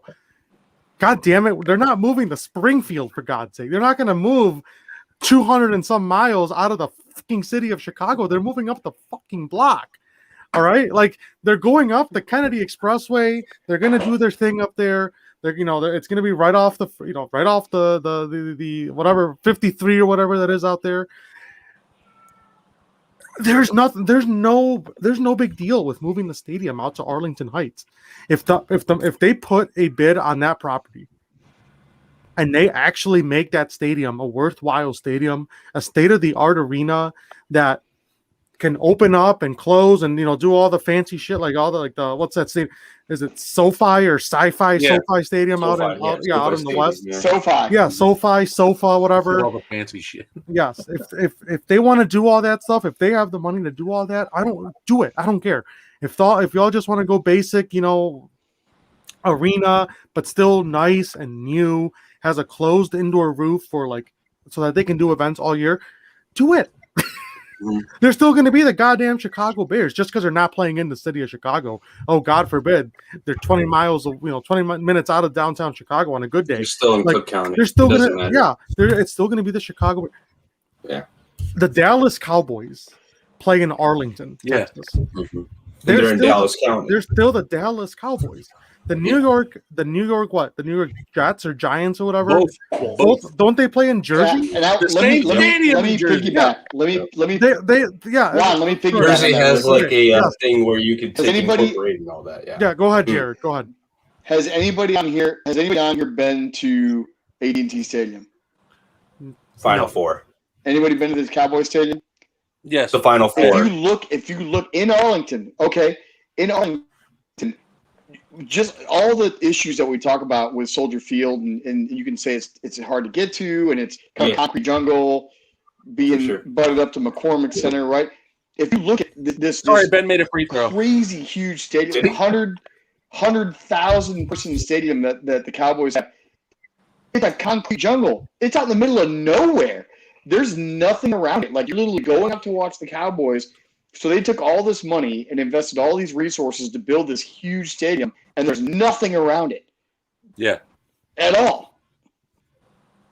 So once you go out there, you watch the game, and then you have to taxi yourself back to Yes. civilization, back to Dallas to go out to bars or the restaurants or wherever else you want to go, right?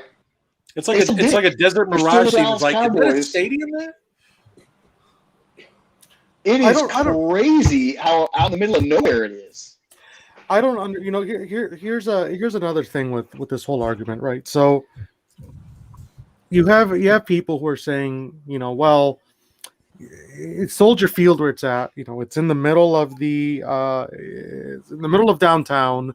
Everything's there. The whole, you know, everyone's like the skyline. You can see. I mean, The all right, water.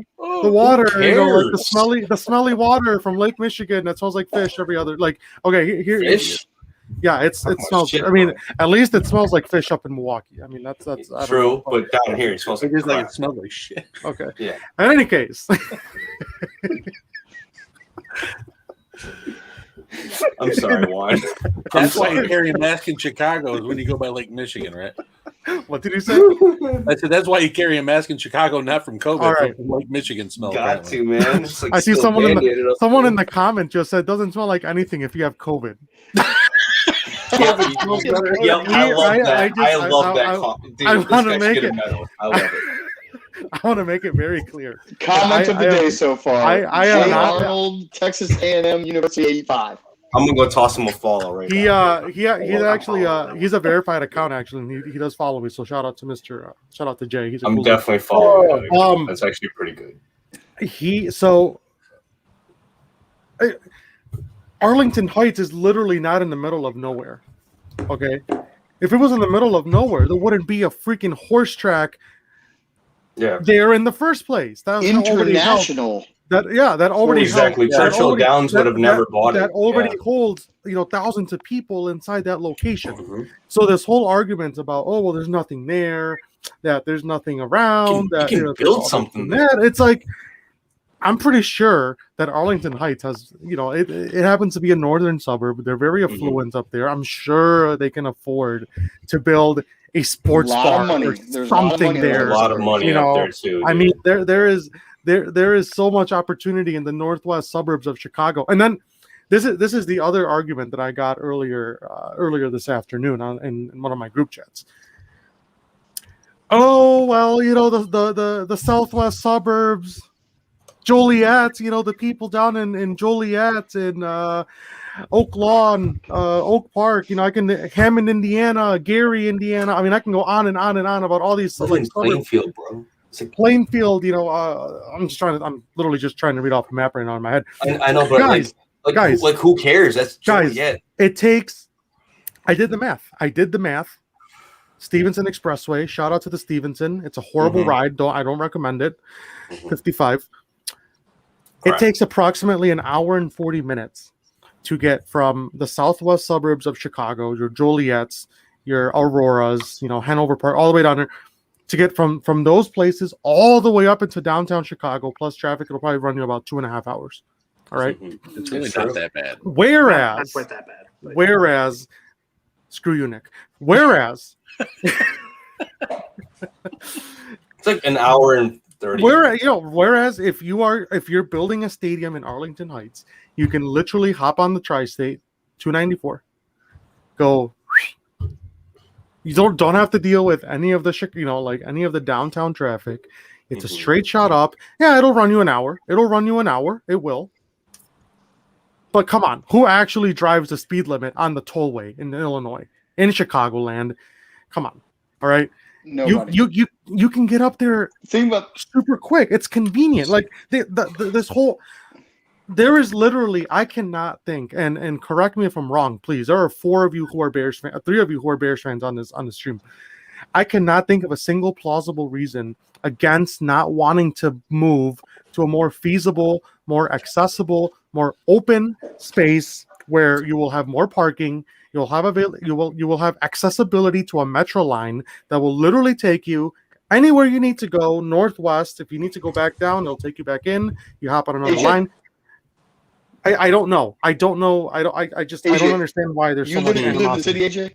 You live in Chicago? No, I live in Plainfield. I live about 45 minutes away from the city. No traffic. Okay, does anybody in this chat actually live in the city of Chicago? I'm about 15 hours away. No, everybody's outside the city. Nick, Okay, great. Nick So, lives you in know his the funny thing basement. is- So I'm about Yeah. 60 miles outside Chicago. Sweet. So think about this though. When you go to Soldier Field to park, it's almost as much as a game ticket. It's $60. I've heard of how No, much- it's more. Dude, no, Jared, it's more. Southlet's like $120, dude. Wait, hold on. Did you just say it's $120 for parking? Yeah, dude. South Lot. If you want to park where the South Lot and the Waldron deck is, it's $120. It's like $200 to park at the Waldron That deck. is that is true, Dave. That is a fact. That is a fact. It is very expensive. Yeah, And that's another thing. Look. Like the price to go to. I'm gonna say this right now, guys. All right. I might get some heat from Bears fans on Twitter. Failing in I'll say this Atlanta right now. playoff game is getting in a huge scuffle right now in the fans. Like they're in the middle of the fans on the first row getting a huge scuffle right now. Wait, really? Yeah, and it looks like TV Embiid. It looks like Trey Young and Embiid were getting into it. Ugh, Jesus What's Christ. happening? Dude, it's gonna go to Game 7 back Trae to Young's the bar. fighting? It looks like Trey Young and John Collins are trying to get into it with Embiid. You're gonna lose that fight. I like Trae Young. He's scrappy. That's like okay. Yeah, he's I'm gonna no lose that disrespect to fight Trey big Young. time. I have short friends, but come on, that's like Frodo picking on Gandalf. Yeah. I Trey was Young reading. got haircuts. I was More reading Frodo the. I was reading the Twitter comments on the this thing about the argument about this right now, and someone said there's plenty of room in Kenosha if they want to come up here, Soldier Field, Kenosha, Wisconsin. You called them Wisconsin Bears? No. Oh, no, dude, Jesus no. Christ! Like Let's just Wisconsin take Bears. our but champagne again. Here's my thing. Like, Didn't mean to interrupt, guys. Sorry. no, you're good, dude. So Here's my thing about. I just want to bring up a little bit of point. 'Cause I think a lot of people looked at Twitter today and yesterday, you know, when a lot of this stuff came out. I think a lot of the arguments that you have for not moving, everybody's like, it's the. I mean, the mayor came out, and I will tell you something. I don't listen to Ooh, anything yeah, that she probably. says. We're not- oh God! Fine. No. I love this say from it. my over Say it. perspective. But No, her argument, Dave. Screw her you, argument, Dave. like everybody else's argument, is saying it's the Chicago Bears, right? Everybody's like, it's the Chicago Bears. So let's just go ahead and look at the stadiums in the NFL that are not in the city that they represent, right? We'll go to the Here, Legion list them off. Stadium, There's a bunch. Paradise, Nevada, not Las Vegas. Paradise, Nevada. Yeah. 65,000 seats. Okay? Dallas Cowboys, which we mentioned. Arlington, Texas, 80,000 seats. The Washington football team, Landover, Maryland, 82,000 seats. Okay? Yeah, FedEx Field is huge. Yep. It's huge. The It's New one of the England toughest games. Patriots, Yeah. right, are in Foxborough, right? 66,829 seats. Well, okay, can I say something on that? Let's New talk England, about the New York Giants. Hang on. The new. It's the okay, but hang on. New England's New an England area, is not a a city. region. I mean, Yeah. I think. In a region, right. Yeah. So I was wrong on that one. Nick, It's I was in wrong New on England. that. That's one I- example, but that's one example. But then you got the New But York let's go, Giants. right. But let's New go, York- let's yeah. talk about New York Giants and Jets. New Jersey, Jets, how dare you? right? Okay, but still, Come on. that stadium, I'm just talking about, I'm looking at seating wise too, right? They're huge. They're all over 65, 70,000 seat capacity. So MetLife Stadium, 82,500. It's a lot of seats. Going back to SoFi, Inglewood. Huge. All of them no good, right? 70,240. Glendale, you know, stadiums out in the middle of nowhere. Glendale, Arizona, where the Cardinals play, out in the middle of a parking lot in the sand, have 63,400. In Glendale. The Red Sea.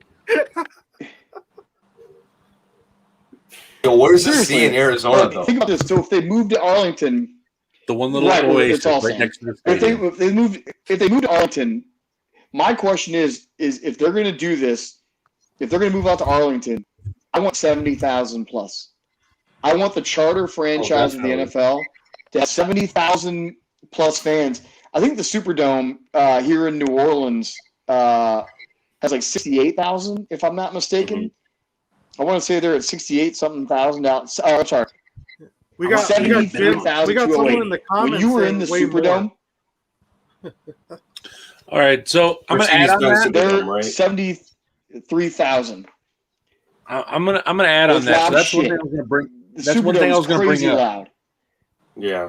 And well, that's the thing I was gonna bring up is everyone was saying, "Oh yeah, I want." Like I've seen some Bears fans. Well, I want to play in a dome, and I'm like, no. If I'm a Bears fan, which folks, I'm a Packers fan, but I can look at this realistically from a Bears fan. One, I want as much seating as there is in the stadium as I can get, because if I'm a season ticket holder, I want as much chance as I can get to go to any game. I want to support my team. I want my team to have enough revenue to bring in other events to be able to handle that and make this a stadium where you can handle Hall of Fame events. Or not Hall of Fame. I'm sorry. I'm a little tipsy. Sorry, folks. Draft events. I'm like 4 Yetis deep right now. So, yeah, sorry. The draft events you can have, which I think if you build a new stadium in Arlington Heights, you will have a draft event there. Like, no problem.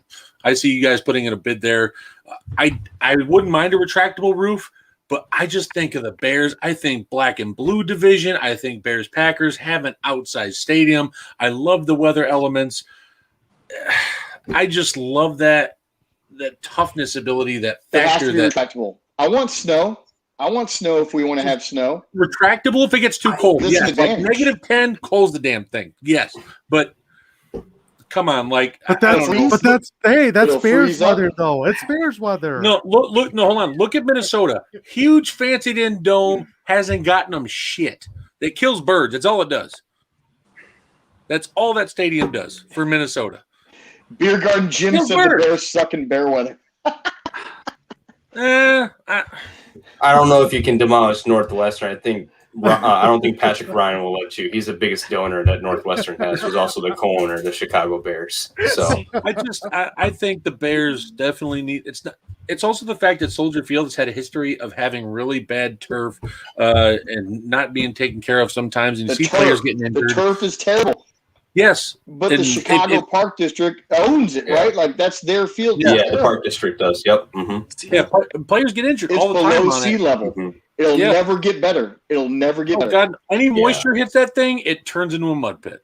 All day Yeah, long. I mean, and on top of that, That's it. Dave, you also have the Chicago Fire, like who Yes, ended their just lease gonna mention over or at SeatGeek Stadium in Bridgeview, who are going to go play at Soldier Field. So I mean, that season starts in March and goes all the way into October.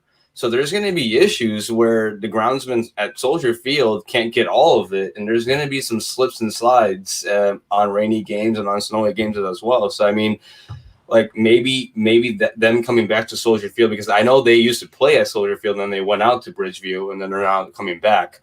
those soccer cleats dig up turf. They do, dude. They do.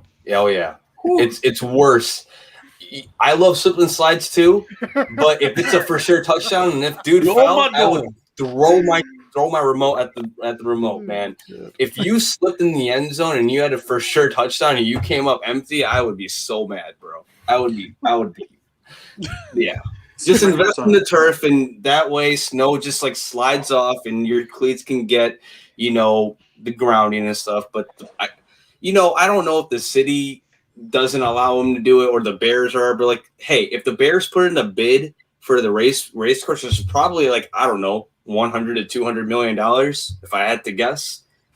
Then they do have money to be like, yo, let's put turf here. But if the park district's like, no, then maybe they have been plotting this move for a couple of years ever since Ryan Pace has become GM, because who knows? Like if Ryan Pace doesn't become GM, Hallis Hall doesn't get improved. There's no new scoreboard. Who knows if he's not the architect behind this? Maybe he wants to get out and secure his legacy. I'll be honest with you. Even if they move, I want natural grass.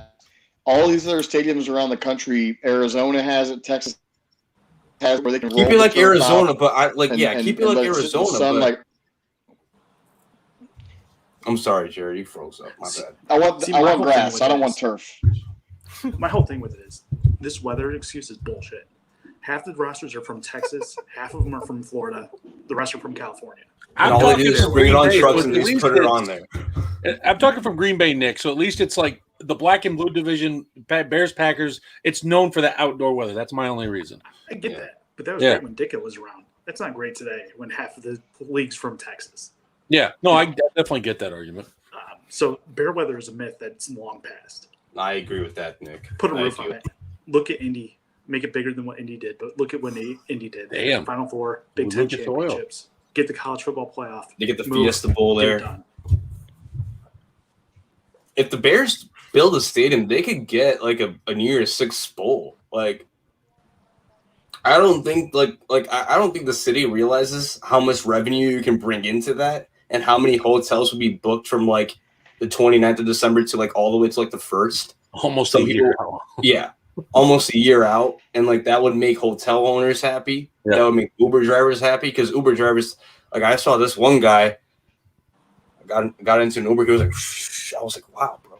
All right. And like, yeah, great. I was in my They're destination. Mario Kart drivers, man. Yeah, Holy Mario shit. Kart drivers, exactly. Like they slip on a banana peel, they go in a circle, and they just get out of traffic.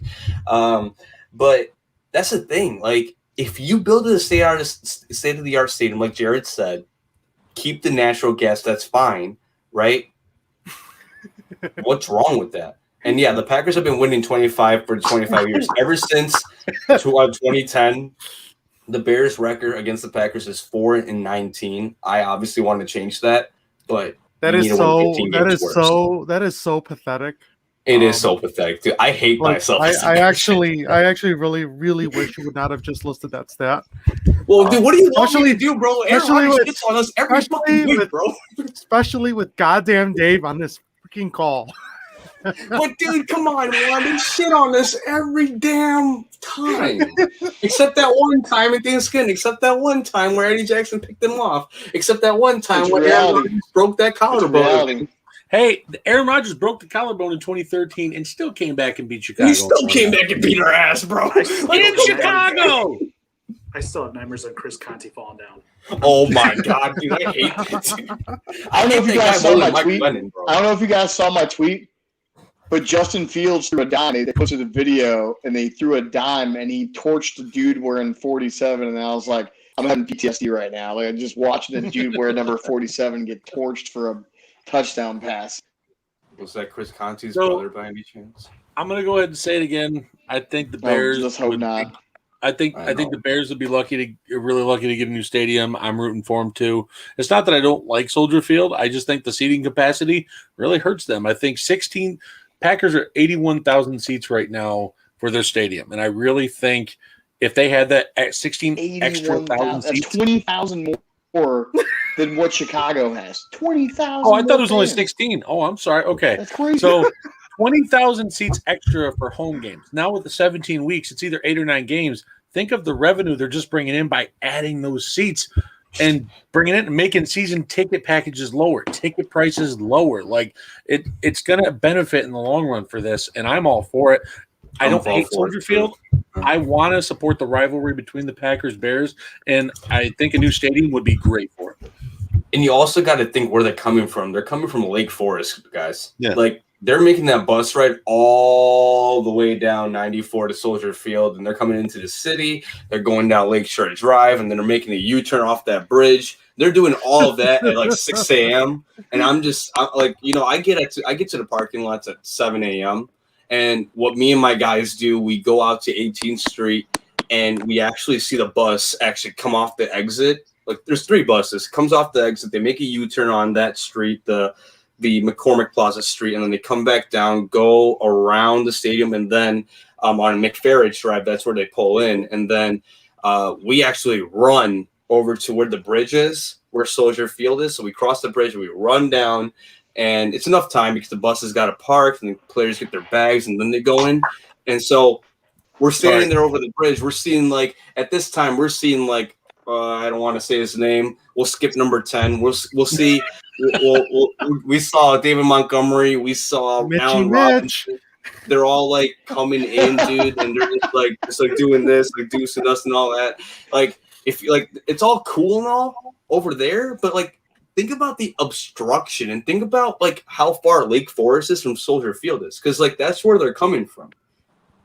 Every morning on Sunday morning, if it's a home game, it would be different for the players if the bus was coming from Lake Forest to Arlington, which is only a 25-minute bus ride.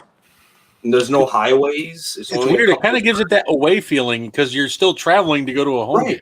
Yeah, it's an hour and a half away, Lake Forest from the city. So with the traffic, so I mean, you're coming down and all that. So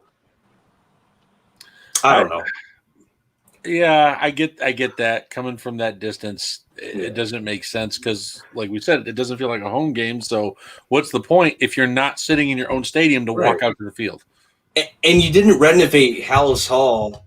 They do have a police escort, Arnold. Like when they're coming off of like Lakeshore Drive and they're going off of that exit, they can't turn left where the museum is. It's always closed. There's literally no street to turn on. It's like just sidewalk. So what they got to do is take the exit, go off of the bridge, and go back on Lakeshore Drive northbound, and then turn into where the parking lot is. You know how where all the Ubers and taxis are allowed?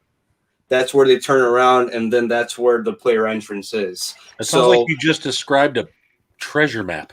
Yeah, it's a cluster. Like for the mayor to say that we got to beat the Packers first, and like the Bears belong in Chicago. What gives you the right to say that, man? Like NFL teams, they have support of the lawyers of the NFL, like in the support of like I don't know. I think they call it the Lawyers Foundation of the NFL. Like some of the best lawyers in the along country. those lines. I don't remember. Yeah. They can break those precedents and be like, "Yo, you got to let this team move, otherwise, then you can face massive legal fees." I don't think Chicago's going to pay a cent in legal fees. Can I interrupt real quick? I'm sorry. Go ahead, man. I'm done. I just wanna give a score update on our beloved Chicago Cubs. I see that they're not doing too good. Currently, a smile on your face. Marlins are up 8-2 against the Cubbies. Oh, it's you just hate to see it. I'm so sorry. My buddy Brandon is dancing around in his living room. He's a Marlins fan. Nick, how you holding up, buddy? You look a little upset. You look a little sad. Wait, what's going on? Hey, they got to make a decision to sell these players, so might as well go for it. What's going on? Don't worry, the White Sox are tied 1-1 against the Houston Cheaters. Oh, I thought you guys said something about the Carlos Rodon is pitching his ass off right now. By the way, Go Maxie, go. Yeah, freaking offense. I love Carlos Rodon, but I want to talk about Green Bay. We've been talking about Chicago, but I think we got to talk about Green Bay. Let's end this entire Chicago fiasco. Whatever the Bears do, whenever they move, whenever they build a stadium, I don't care. We have no say in it. Before we move to Green Bay, can I mention something? And this is me being 100% real. I feel like Chicago had the best draft they've had in the best deck. I appreciate that. I think Justin Fields is the most physically talented quarterback. Someone quote this. Yes, I think Justin Fields is the most athletically gifted quarterback the Bears have ever had. I think Tevin Jenkins is a steal in the second round. I think the players you got later in the later rounds, I think they're hell of a freaking value you guys got. And Pace was moving on up and down the board. I think the Bears are going to be something here in definitely for the next 5 years to be a force. But my big question mark, it's Nagy. I just got to say it. I agree.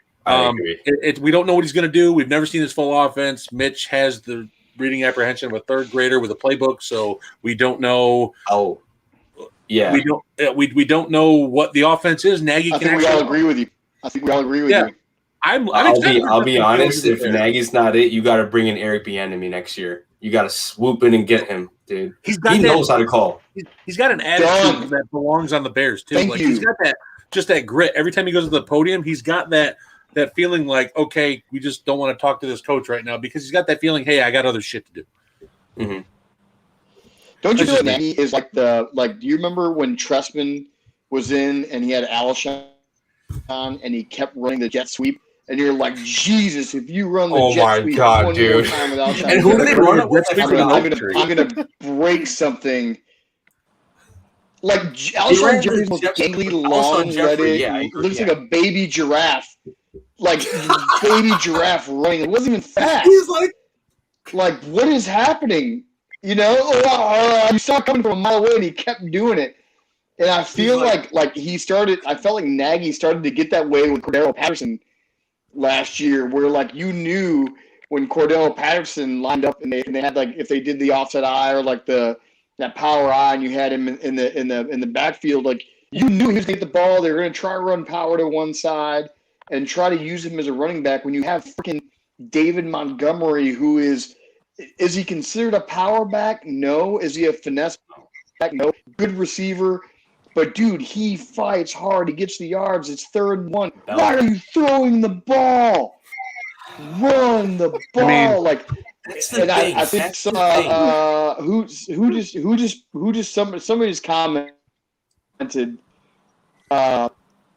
earlier, just talking about, I don't know, somebody said something about He said something about like personnel. Nagy- Like he's Jay- Oh, here. unwilling to He's adapt. unwilling to to Nagy is personnel unwilling is to the adapt biggest personnel. That's issue. the biggest But issue. That we is true. don't- That is very It true. is though. true though. That is If very you can't true. adapt to the personnel, you boot him out of Chicago the next year if he can't, dude. Yeah, if he I can swear adapt to this God, year, dude. 100% boot him out. But we haven't seen that full offense from him because I of the agree. hindrances he had to have. So it's in that gray area. You can't really say, well, it's not fully his fault, or Well, the maybe it thing is is. right now I agree with that. is that point, yes. there's more excuses for Nagy now because Nagy has his quarterback, but we're going to play Andy Dalton. So even if win, lose, whatever with Andy Dalton, then be like, oh well, he didn't have a full season with Justin Fields, so we're going to give him a whole another year with Justin Fields. You see what I'm saying? Like that's what's going to happen. Like I can just already see it happening. No, he's just trying to do the Patrick Mahomes playbook on that part. I don't I think feel he's like trying to Bill- work out a job there. I feel like Bill Lazor probably also got in the ear of maybe Pace and saying, hey, maybe we bring in Dalton. He's a former guy of Dalton. So I agree. maybe that's why they brought him in. But I know that Nagy said he's not the week one starter for Fields, but I feel like Fields is so athletically gifted. He's still able to overcome learning curves. I feel like he's a better quarterback than Dalton, even understanding the offense, because even Ohio State, it's a pro-ready style offense. You're already understanding a lot of the crossers, a lot of the delayed blitzes coming in to be able to hit the dump routes. Dalton has trouble with it. He had trouble with it in Dallas. So I don't know. I'm just not a big fan of the Dalton signing. I feel like it was a panic move. I feel like Pace went, oh crap, all right, Caleb Billazor, we're gonna do it. Pff, there's Dalton. Yeah. I just feel like there was other options. Jameis was still there. You could have offered him plenty of other money. I feel like Jameis is going to tear it up New Orleans because finally fix that damn vision of his. And you can see it. No, I'm not kidding. Every other highlight, when they're showing the national anthem, and they're It's not Jameis though. He's doing It's this. Sean Payton. So Sean Payton's a Payton, brilliant dude. coach. Yeah. It won't be I Jameis. agree. It'll be Sean He's Payton. like this. He's amazing. But Something I like think this Jameis at the can scoreboard. benefit from it. I think Jameis is a very talented quarterback. That's Yeah. just me. I think Tampa maybe gave up I on just him, wanna and they see- did the I right just thing, wanna see- obviously, because they got a Super Bowl. Huh? I want to see Justin Fields, Trey Lance. It has to happen. That's the game Justin that I'm Fields going is gonna to. come in and play this year. I Kyle is want to going see to Justin want Fields versus Trey Kyle, Lance when they play yeah, San Kyle Francisco. Shanahan is going to want that game, Jared, because I know he wants to prove his quarterback is better than the other team's rookie quarterback. He's that type of coach where I've gotten a couple sources where I've learned that Kyle is a straight dickhead. He wants to just try and beat someone just because of a little niche. Like, hey, my rookie quarterback's better than yours. And Yeah. he'll do it just because of that. Yep. And like, Yep. just, okay, Mike Pettin used to be his head coach in Cleveland and treated him like crap. Kyle remembered that and held that grudge so bad. He's like, Mike Pettin never plays run defense. We're going to run it down his throat just to prove a point. And we ended up giving 220 yards to one running back, 4 touchdowns. And just because Kyle Shanahan does something just because of a little niche. And it happens. I'm telling you right now, if it's Justin Fields versus Trey Lance, get the tickets. So I I am. follow Illinois State football, FCS. Go. I've seen Trey Lance play many times. I am not sold. He is Carson Wentz 2.0. I am not sold at all. He may prove me wrong. I'll put that out there. But I don't know. enough, I don't see it. My thing is with Dave brought it up. Shanahan, like with his aggressiveness, I think he's gonna mold Trey Lance into this Russell Wilson type quarterback. I'm scared, dude. I said it a couple weeks terrified. ago. He's got to no, I agree. He's still got a couple years to go. But if Shanahan gets it right with him, we're also forgetting Shanahan took Matt Ryan's raggedy ass to the Super Bowl. Bro, best season ever in that offense, and then Matt leaves. Right. And, So you're or, telling me Kyle this leaves. he can't That's do what- it with Debo Samuel, guys like younger guys like George Kittle, Trey Lance. I don't know who their wide receivers are, but they have young, speedy wide receivers out Debo there. in San Samuel, Francisco. Brandon Ayuk. Yeah, they Yeah, got some Brandon good Ayuk. So that's an offense that Trey Lance can easily slide into Mhm. with the transition with Jimmy Garoppolo. Jimmy Garoppolo. I The porn like star. Kyle Shanahan. I like him. I like him a lot, dude. I like I Kyle really do. Shanahan. I agree with you, Jared.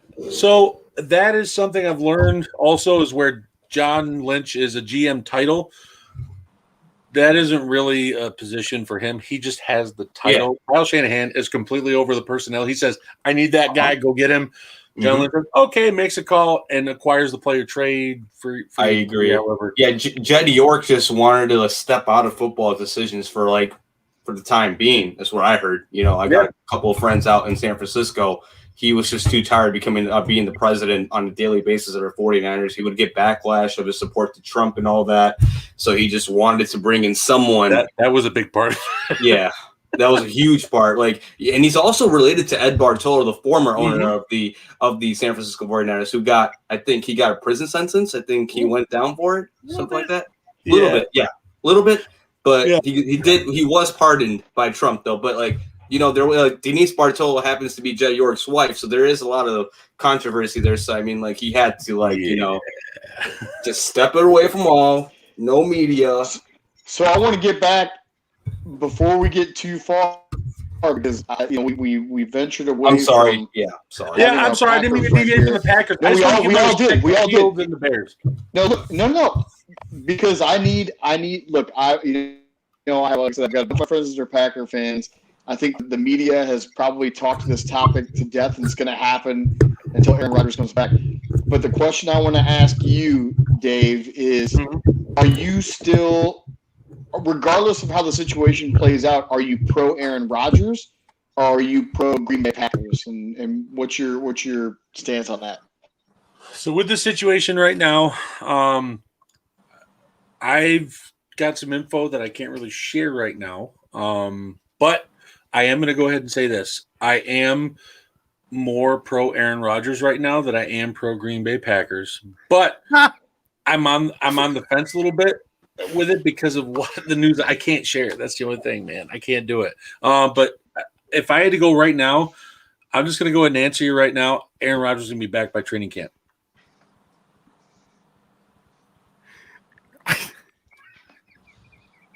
I can't. I'm sorry.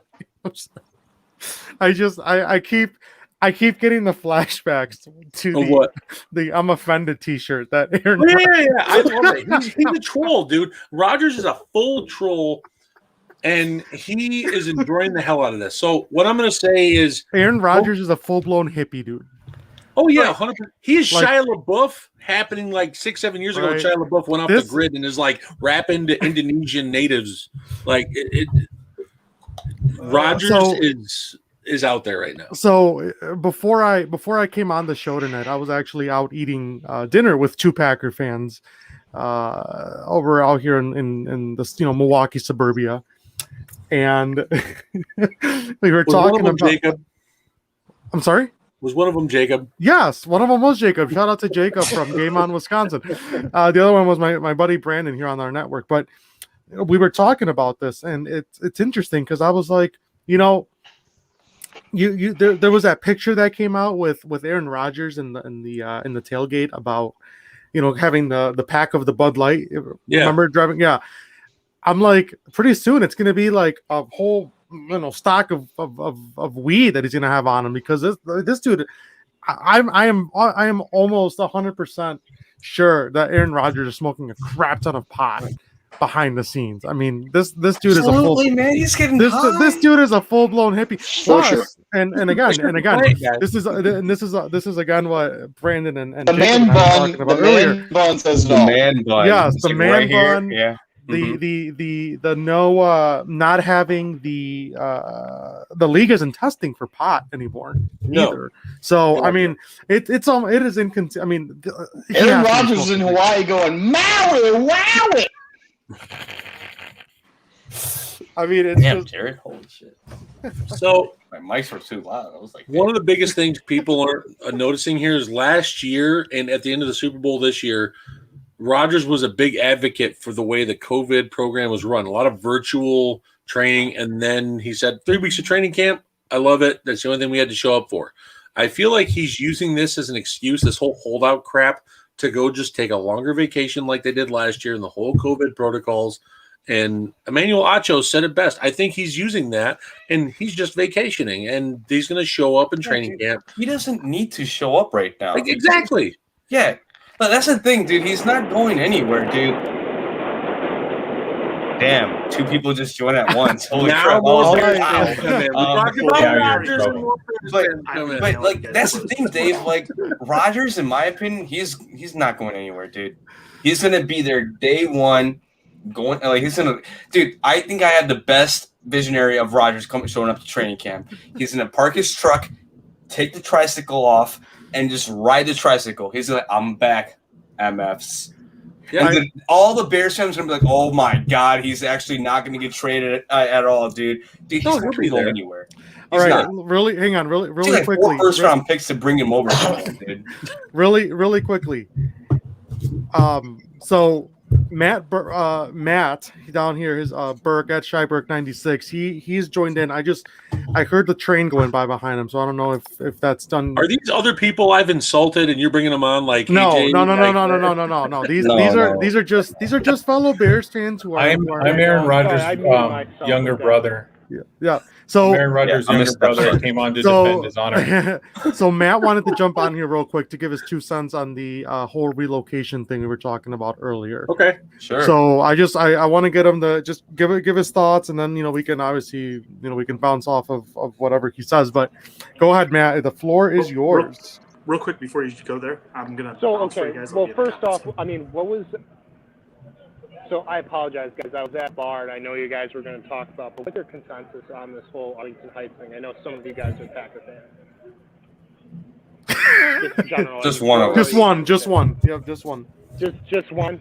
Yeah. Yeah. Yeah, just one. Okay. Just one. So, as a Bear fan living in the city of Chicago, I am all for them moving to Arlington Heights. It's pathetic that one of the largest cities in America has the smallest NFL stadium. We are the smallest. There's no other stadium that's smaller. Dome, no dome, whatever. I'd want to host those events.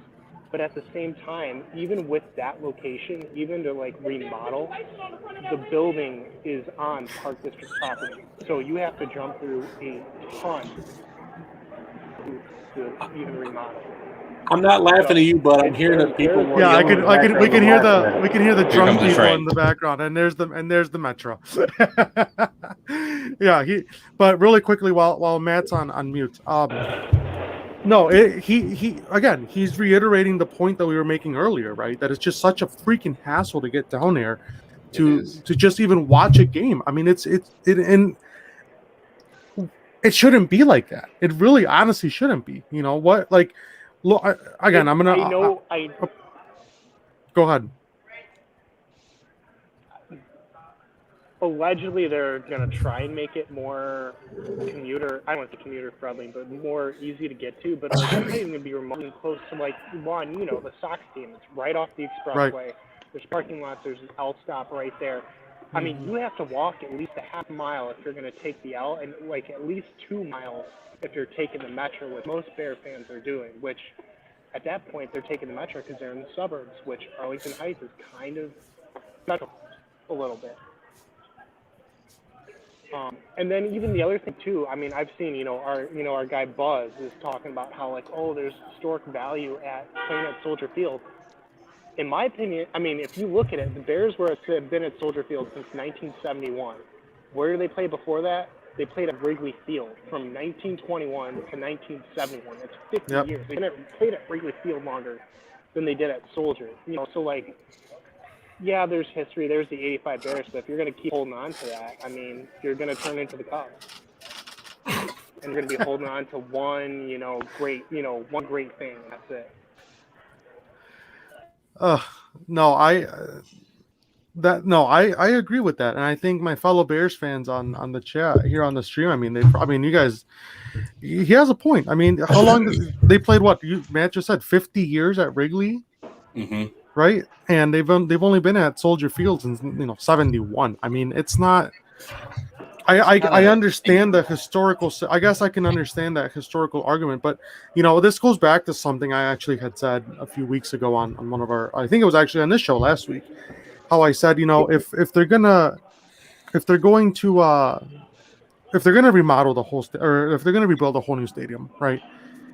Do it. That's fine. Do it, but try to at least keep in some shape or form some of those components of the historical significance of what we've got right now. So anything else you wanted to add, Matt? I know you're waiting on the train, I think, right? No, I'm not. I'm actually at the L's right by the bar I'm at. I'm actually at Replay in Lincoln Park. It's great. Oh, so you're already in bar. Chicago. Oh, so you're already in Chicago. So we're Okay, in okay, there okay. right now. How's the vibe out there? It's nice, man. It's a great night. Everyone's excited to be back out. So.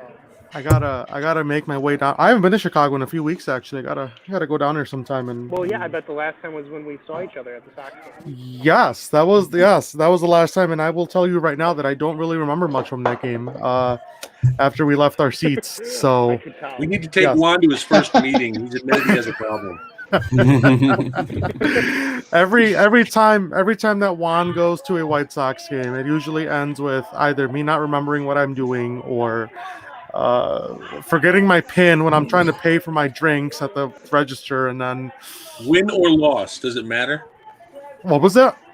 Does it matter win or loss? Like, is it? Oh, a I'll different get type of drunk no. food? I'll get hammered at the ballpark regardless of whether it's a win or a loss. I mean, that's going to happen. Obviously, the beer tastes better with a win, but I'm not going to complain. I mean, that's not going to happen. But in any case, yes, we will. Matt, I'll hopefully see you at another game sometime down there in the near future. I look forward to it. So. For sure. Score update while we have a break. Go 76ers Bears. beat the Hawks. Cap the series 3-3. There you go. Awesome. For Well- I think it was 53% of the game, folks. Maxey played more time than him, and they won. Just saying. Probably will start Max in Game 7 probably. All right. Well, and Matt just exited the stream here, so thank you. Shout out to Matt for joining in on the show. Nick also had to step out, and Good job, Matt. And yep. So thank you to Matt. And Nick just said that the Cubs are now losing 10-2, which we love to see. That was bound to happen. Yes. at one point. Wyatt, my co-host Wyatt from our On Point Discussion show has joined the show, ladies and gentlemen. You can find him on Twitter at @thecornelius7. Wyatt, how are you doing, sir? I'm good. Why, what's up, buddy? So I was playing with my son to try to keep him up to about 8:00 here, so we could go down. So I was busy, so I just hopped on. You guys were talking Aaron Rodgers. You're talking the Bears Stadium. I'm not a local Chicagoan, but the last game I went to, I remember it was a Monday Night Football game. The Bears were playing the Vikings, and it was Mitchell Trubisky's first start. I know it's been a while, right? It feels like a while, but I was like, okay. I was excited. This is Mitchell Trubisky. This is probably going to be our franchise quarterback. We ended up losing. He threw a pick to, I think, Harrison Smith or something at the end. I can't remember who it was. No. It was a linebacker, Kendricks, maybe. Yeah, Kendrick. Yeah, Harrison Eric Kendricks. Yeah. Yeah. So that's been my third time at Soldier Field, and so when we left the game, me and my wife, it was crowded. And then we're walking. We're like, let's just get an Uber to our hotel. And so it was just like really busy. And so we're like, we'll just keep walking and get one further. And then after we started walking a mile, we're like, well, we might as well just walk the whole way to our hotel, which was like 2.5 miles. We ended up grabbing some food, some diner there before we went back. But yeah, it is a pain. I mean, even getting into Soldier Field and getting out is a pain. I like the iconic stadium, Soldier Field. I like how it's off Lake Michigan. But again, I eventually think they're going to have to move somewhere. Arlington Heights, you can build around that place, and it's a great area. I hear. I haven't been there. Have any of you attended the Bears 100th year anniversary? Where was that again? I attended it, but I don't remember where it was. It was outside the city. I went to the one. Yes. Oh, never mind. Sorry, I thought you were talking about the opening. No, there was a Cubs one, but there was a Bears 100th year anniversary one that we went to, and they built around like the big where they had it. They had like all kinds of like shops and breweries and all this stuff. And I'm like, if they can do that there, where they had the 100th year anniversary, I mean, I'm sure definitely it's gonna make the Arlington Heights booming if they build a stadium there. So I'm all for it. I mean, eventually, I don't think it's going to happen soon. unless they can get out of their lease or pay out of it. But I'm all for it. I mean, I do like Soldier Field, but I mean, eventually you're going to have to build something bigger and newer. And then Aaron Rodgers. Let me talk about Aaron Rodgers. Here we go. I don't see. I mean, as a competitive person, I would like to see Aaron Rodgers come back and the Bears beat him, which I know is not going to happen. Like most of the time. As a Bears fan, obviously a lot of Bears fans want to see him go, but from a competitive standpoint, me being like that, even though I'm not a Bears fan, I would like to see him back and the Bears beat him. But Rodgers is a great quarterback. They have a good roster, so it'd be hard. It'd be a hard game to beat, or hard to beat them at least once this year. But I don't see any scenario where the Packers trade him or he doesn't come back. Like, I think the Packers give him the best opportunity to win a Super Bowl right now. I mean, if he goes to Denver, you're competing with a lot of good teams in the AFC. And who's to say they're going to trade him to Denver? He doesn't have a no trade clause. So I just see him coming back. Maybe he gets his deal worked out where he has an out clause, but I don't see the Packers wanting to give him an out clause, because then he can go to a rival team or something like that, or stay in the NFC West. So it's going to be interesting. If they do give him a contract extension, bro. But if they do give him a contract extension, I think Jordan Love is gone. I mean, they have to trade him or something, or maybe keep him as insurance. But I just don't see him. The Packers willing to trade him, even if he. I think they play hardball with him. Wyatt, we're not laughing at you. No. So just for reference, Wyatt, Luke has been drinking since like 10 o'clock this morning. My boy, Luke. I love you, Luke. This comment of like, I don't know what that means. Dude. I don't even know what that means. Something about I'm blowing air or something. I think he's blowing He air. was drinking I don't know if strawberry. he has any air in his body, Luke bro. texted He's me like and that. Juan. Luke texted me and Juan at 10:15 this morning that he was drinking a strawberry milkshake IPA. I was like, bro, I just woke up, dude. That's awful. Brewery, okay, and I'm reading this dude's text, drinking a strawberry milkshake IPA, and then he sends us another picture of 3 other beers that he's already crushed. God. So he literally is like 4 beers in at like 10:45 a.m. and he just commented at 9:36, which means that his brain has turned into liquid nitrogen. So I don't know what I mean. He's Luke. If you're there, blink twice if you're alive. He's getting even more hammered right now. The Sixers just won in a game they probably shouldn't have. So yeah, How old is Luke? all I got from him was a middle finger, because I just texted him like, "We're Sixers friends, you dickhead," and he just went ahead and flipped me off for the Bears comment. Alive and well, baby. There we go. Yeah, How old is Luke? I have no idea. Is he in his 20s? I think he's my age. I think he's 26.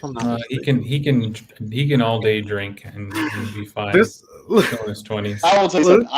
I am 38 years old, and I don't have my mutant power is, and I don't get hungover. So So I'm not the I'll drink oldest all on day here. too and not die.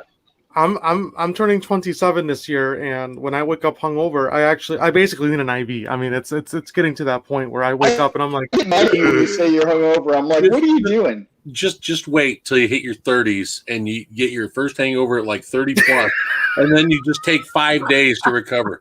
You're like, oh my god, what is this?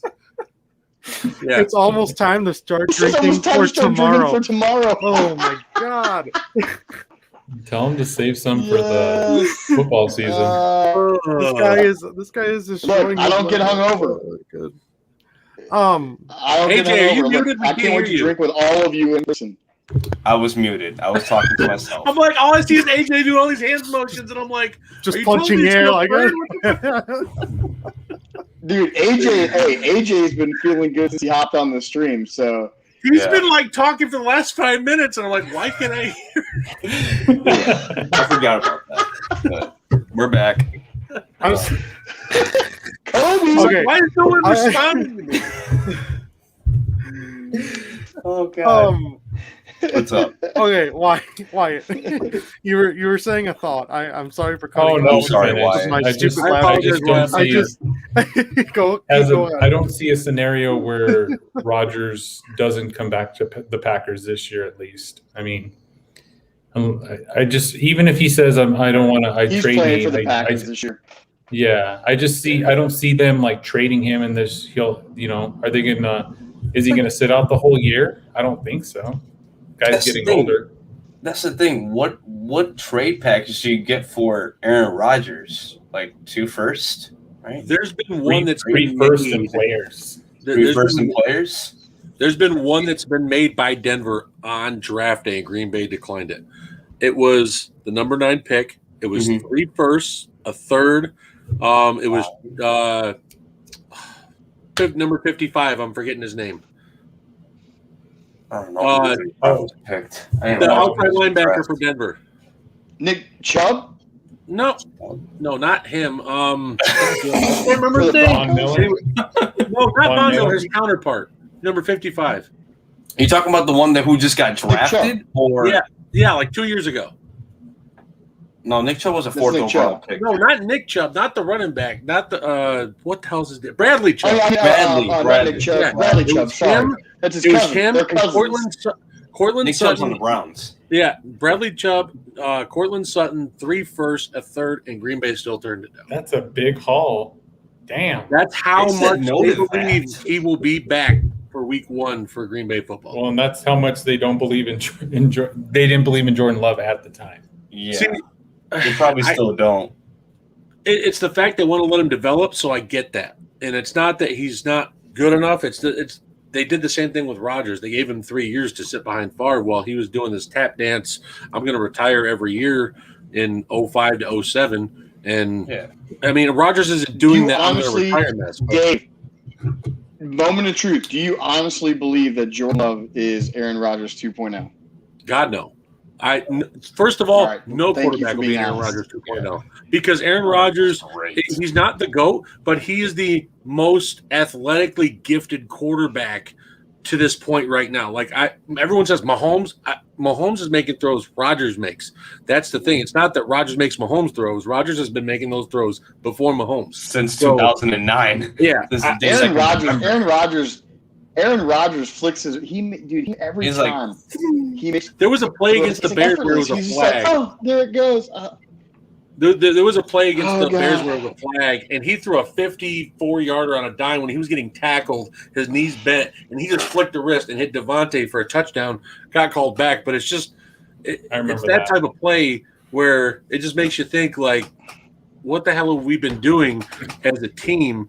And it's not Gutekunst. Like he's gotten the Packers to the NFC Championship for the past 2 years, so he's gotten them that close. It's the fact of even before that, Ted Thompson was relying on Aaron Rodgers as, well, we got Aaron Rodgers. We don't need to get anything else around him. And it showed. So that, I think, is why a big reason is Aaron Rodgers is frustrated. It goes beyond Gutekunst. It goes straight into when He's Ted frustrated Thompson played because, Mike McCarthy. Gutekunst drafted Jay Sternberger, and he could have had Terry McLaurin. Oh, yeah, Finally yeah, got one of Lindy. those. Ha! You You missed on one.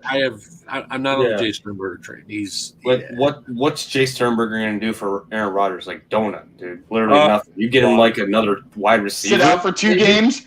Yeah, he's a solid water boy. Okay. yeah. Solid water boy, bench warmer, everything. You get No, scary Terry in that offense. Wow. Honestly, I think after the 2 weeks, Thank God. now we have to keep him. Thank God. Thank God they didn't get scary Terry. So why is Rodgers wanting? Does he just want to? I've heard that he just wants to attend. He didn't want voluntary. Yeah, he didn't want to go to the He OTA. didn't want mini OTAs. camp. I You wouldn't want think to go that's to just that the stuff. reason? No, from what I've gotten so far is that's what he's basically using as this holdout excuse. Media's just running with it. He's not controlling what the media says because he knows they're just going to say whatever the hell they want. Mhm. What I've gotten is he just wants to take this time to go with his fiance, go vacation, go do his thing. Like last year, he had. Well, at the time he didn't have a Is fiance, he but gonna- still. What was that? Is he gonna sign a contract extension, or do you think this is his last year? I think they're going to redo an extension to where they maybe add a void year at the end to maybe kick more money out. But what he wants is from what I've gathered, is he wants to make these next 3 years is where he's uncuttable, untradeable. He wants to retire as a Packer. He doesn't want to go to another team. He wants to stay with it. He just wants the Green Bay Packers management to re-philosophize their beliefs and how they value players. He wants to stick up for the little guys that don't get noticed in the stardom that contribute to the team. That's what he wants, and that's what I've gathered so far. I'm not citing any sources, but from what I've gathered from the past 6-7 months so far, even going back into last season, it's been a lot of frustration going back to Ted Thompson to Brian Gutekunst about moving on from players. It's Randall Cobb. It's Jordy Nelson. There's players that he was connected with and had that relationship with that they just let go. Jordy Nelson said he would play for a vet minimum contract. N.R.L. Undine. No. Because Rodgers plays through injury, sir. How dare you? Rodgers Just shut it up. okay? Shut it down, Juan. Hey, Rodgers plays through injuries. You can't knock that. Nick, just correct the comment. Just shut the comment section down right now. Hey, put it on the screen. Leave it on the screen. Leave it on the screen. Nick left the live chat, but he's Nick left the live stream, but he's active as hell on the live chat. Jesus Christ! So we can't say it to my face, Nick. Nick, come on, man. Oh, Okay. So I'm gonna go ahead and say this: LeBron James plays. He sits on the bench. Can't play Aaron Rodgers doesn't drink wine. He likes scotch. a big time. I mean, we know LeBron that he James obviously he doesn't Four like fingers. he doesn't like beer because he can't chug one. I mean, okay, Mitch No can chug a doubt. beer, but he can lose to Brett Hundley. Damn. Ladies and No, gentlemen, that has been the whatever. show for That. tonight, guys. That we are done. Hold on, wait. Where's my boy Julius? Where's Julius? I heard he might be coming on. Julius could not make it tonight due to Because unfortunate he heard there was a circumstances. Packer fan coming Oh, on. my He can't God. stand Packers fans. That's why. No, Julius once Rand. you go to Green Bay, you're done. You've lost. I love me some Julius Peppers. Yo, he revitalized his career in Green Bay, bro. I think we he just sucked used as him a wrong. bear. I can't believe it. I was shocked. We just used him wrong, bro. That's The it. scary thing is That's he true. lost 30 pounds to switch to outside linebacker, And and he he killed still it. ran a 4.5 for a 40-yard dash. We don't want to talk about how good Julius did with Green Bay. Next topic. Next time. What's the Okay. next topic? Exactly. Clay Matthews What's the to next Bears. My guys, update. My keg just tapped out, literally as I was doing it, just like Mitch Trubisky's career. Sorry. Oh, I mean, you're right. I mean, I don't think there's any starting I mean, role for Mr. Biscuit Yeah, left. that's another Justin topic. Fields Like, you know season, what? Dave. You Justin know what? Fields You know season. what? No, Yes, hang sir. on. Dave just got me riled up, and now I gotta come back. Let's do it. I gotta attack. True. Here's the deal. The Trubisky. Mitch Trubisky. Oh, God. Mitch Trubisky is off the Bears. He's out of this division. He's out of the conference. Chicago Bears fans still have him in their heads rent free. Like he's still playing. There's intruders out there. They still defend him. what's the It's the what's, same thing with Rex Grossman, dude. What- When he left the Bears, it was the same shit. what It is was the like people- what is the address? What is the address of Soldier Field? I need someone to look it up right now. Like I don't even know where it it's is. like it's like 50 museum. It's like Museum Campus Drive or whatever in Chicago. People still think that he is playing a snap. He is getting a snap at Museum Campus Drive in Chicago this upcoming 2021 season. Guys, he is gone. The man Campus Drive. is gone. Boy. He's with the Bills. Juan, they're never gonna let it go. I They're see not just gonna let but it they go have until to. Fields. The- No, Mitch they will in Trubisky- a couple years, Mitch but right Trub- now they're not. Okay. Nick is And saying then- that Jay Cutler is still his quarterback. Okay. That's okay. Oh love my Jay God. Cutler. Alrighty. All right. I love Here we it. go. Bring him back. Oh. Hey, Jay Cutler. Hey, Jay Cutler's Okay, Instagram. Okay, all right. Can Juan, I just you say know- something? Do you know the Bears are playing the Bills in preseason? In the preseason. And Mitch Oh, I want to Trubisky's go to gonna the be game and playing. just laugh. Yes, I want Fields yes. versus Mitch, please. Justin Fields versus Trubisky. Let's go. Yes. Let's go. I would pay Week money to see three. that. Week 3, right? Week 3, big Yeah, one. Is week it the, three. is it the Week third game? three. Okay. Yes. Here's the deal. Nick, if you're on the live stream right now, you are cordially invited as well to come with us to watch Mitch Trubisky and Justin Fields, or to That's watch Mitch gonna be Trubisky get lit up Is it in against Chicago? the Bills. He's in Chicago. Can we Yes. live stream during that preseason game? We need to live stream during the No, preseason I mean, game. Like we if all they need to be don't- on here. Chicago. I mean, if they won't even let people stream in the training camp. You really think they're gonna? Really? Oh, games God. are I'm saying like us. We just need to be. Games Oh, God. We need to be in here. Games are okay. Breaking news! What? Someone got traded. Luke Berry would like to jump on the live stream. Let's go, my boy. Let's go. Oh, Luke yes. is absolutely 100% 10 sheets to the wind. demolished. It is 9:50 Central Time. It is 11 There's o'clock. not enough where he's at. sheets. There's not enough sheets. This could either go really, really great or it could go really bad. I am leaning I towards think the it's gonna go latter. both ways. It's gonna go really bad. He's gonna be an Wait, can he do a beer review? To the wind. There. I want to get another beer. Can you do that IPA strawberry milkshake review? Oh my God. Please Yes, don't. he's I want doing to it, try yeah. that. Luke, you got. Let me Hey, I see need what- him to remember how it tasted and tell us where's he at. Hey, He's Well, in he's- He's he's- down he's- there in the the link- northern area. The link has been sent. We shall see if the Berry Right. Oh yes, dude. joins the Very- live stream. Yeah. Until I'm he's gonna here, call I him gotta the say Bear now. something. So even as a Nick- Packers fan, a Justin Fields post where I There's see a a dime score drop update. to Allen Robinson, I don't get it. How come? Wait, what was that, Dave? I'm sorry. No, I was going to say, how come even seeing a Justin Fields post to drop a dime to Allen Robinson, which obviously is beautiful because Allen Robinson, I feel like, cries every time he gets a pass or Darnell Mooney gets a pass in camp that lands perfectly in their chest. I feel like they cry because they've never gotten that. And all of a sudden, some guy will be like, "Oh yeah, well, even though Mitch was given," I'm like, "Really? People got to bring up the Mitch thing?" And I'm like, "He's not even the They're still going to bring it up, just like Wyatt said. They're still going to bring it up until Justin Fields does not become that quarterback. I literally saw somebody bring up the fact that Mitch Trubisky threw the football through the tire Oh when my he was god! doing the rookie card thing. Yeah. Right, but what about dude? He hit the time pass through the tire. I was like, okay. Yeah. We all Oh got my- hard what for does like that 10 do? seconds when he did that. We're like, That probably fell out of his hand wrong, and it went the Yeah. wrong direction. Just happened to go through there. Just saying. Like- Guarantee. God controlled the trajectory of the pass. Because he I believes in God guarantee- too much, so he oh, they speaking of control. which, I think Chicago, and I hate no Packers fans are going to kill me for this. I think Chicago can get a pair of 1,000-yard wide receivers this year. Mooney and Robinson, or With somebody Andy else? Dalton as a quarterback. absolutely. Even if Dalton starts 4 games, Can- I think. Can I tell you right now, think since we're talking about wide can make it receivers, happen. Huh? I think Marquise Goodwin's going to be good. I'm telling you, Demir Bird. That Yeah, dude Demir Bird is a single-handedly sleeper, won bro. me a Super Goodwin Bowl. worries me. He's Won me a injured. Super That's Bowl my when he worry. was with the Patriots. Demir Bird, I'm telling you, nobody's talking about this kid. He's going to be that held underrated everything. wide receiver, dude. He's going to be good. No, it's because you Dude, played with Scab the Newton. kid's That's a why. stud. So who gets cut? Javon Wims or Anthony Javon Williams Miller? and Ryan Leonard Why? can beat it, bro. I don't care. I actually got that pass in New Orleans. Dude, Yeah, when but he- I Javon was at Wims that is a- game. I was Javon in Wims the can Superdome. die because like he's an Javon ant. Wims is a glorified blocker in Nagy's scheme. That's why. How they do you guys don't feel cut. about Jimmy He's Graham gone. being on the Javon roster? Wims, get him No, off the no, team. that's I some hang highest. on. Wait, time out. bullshit.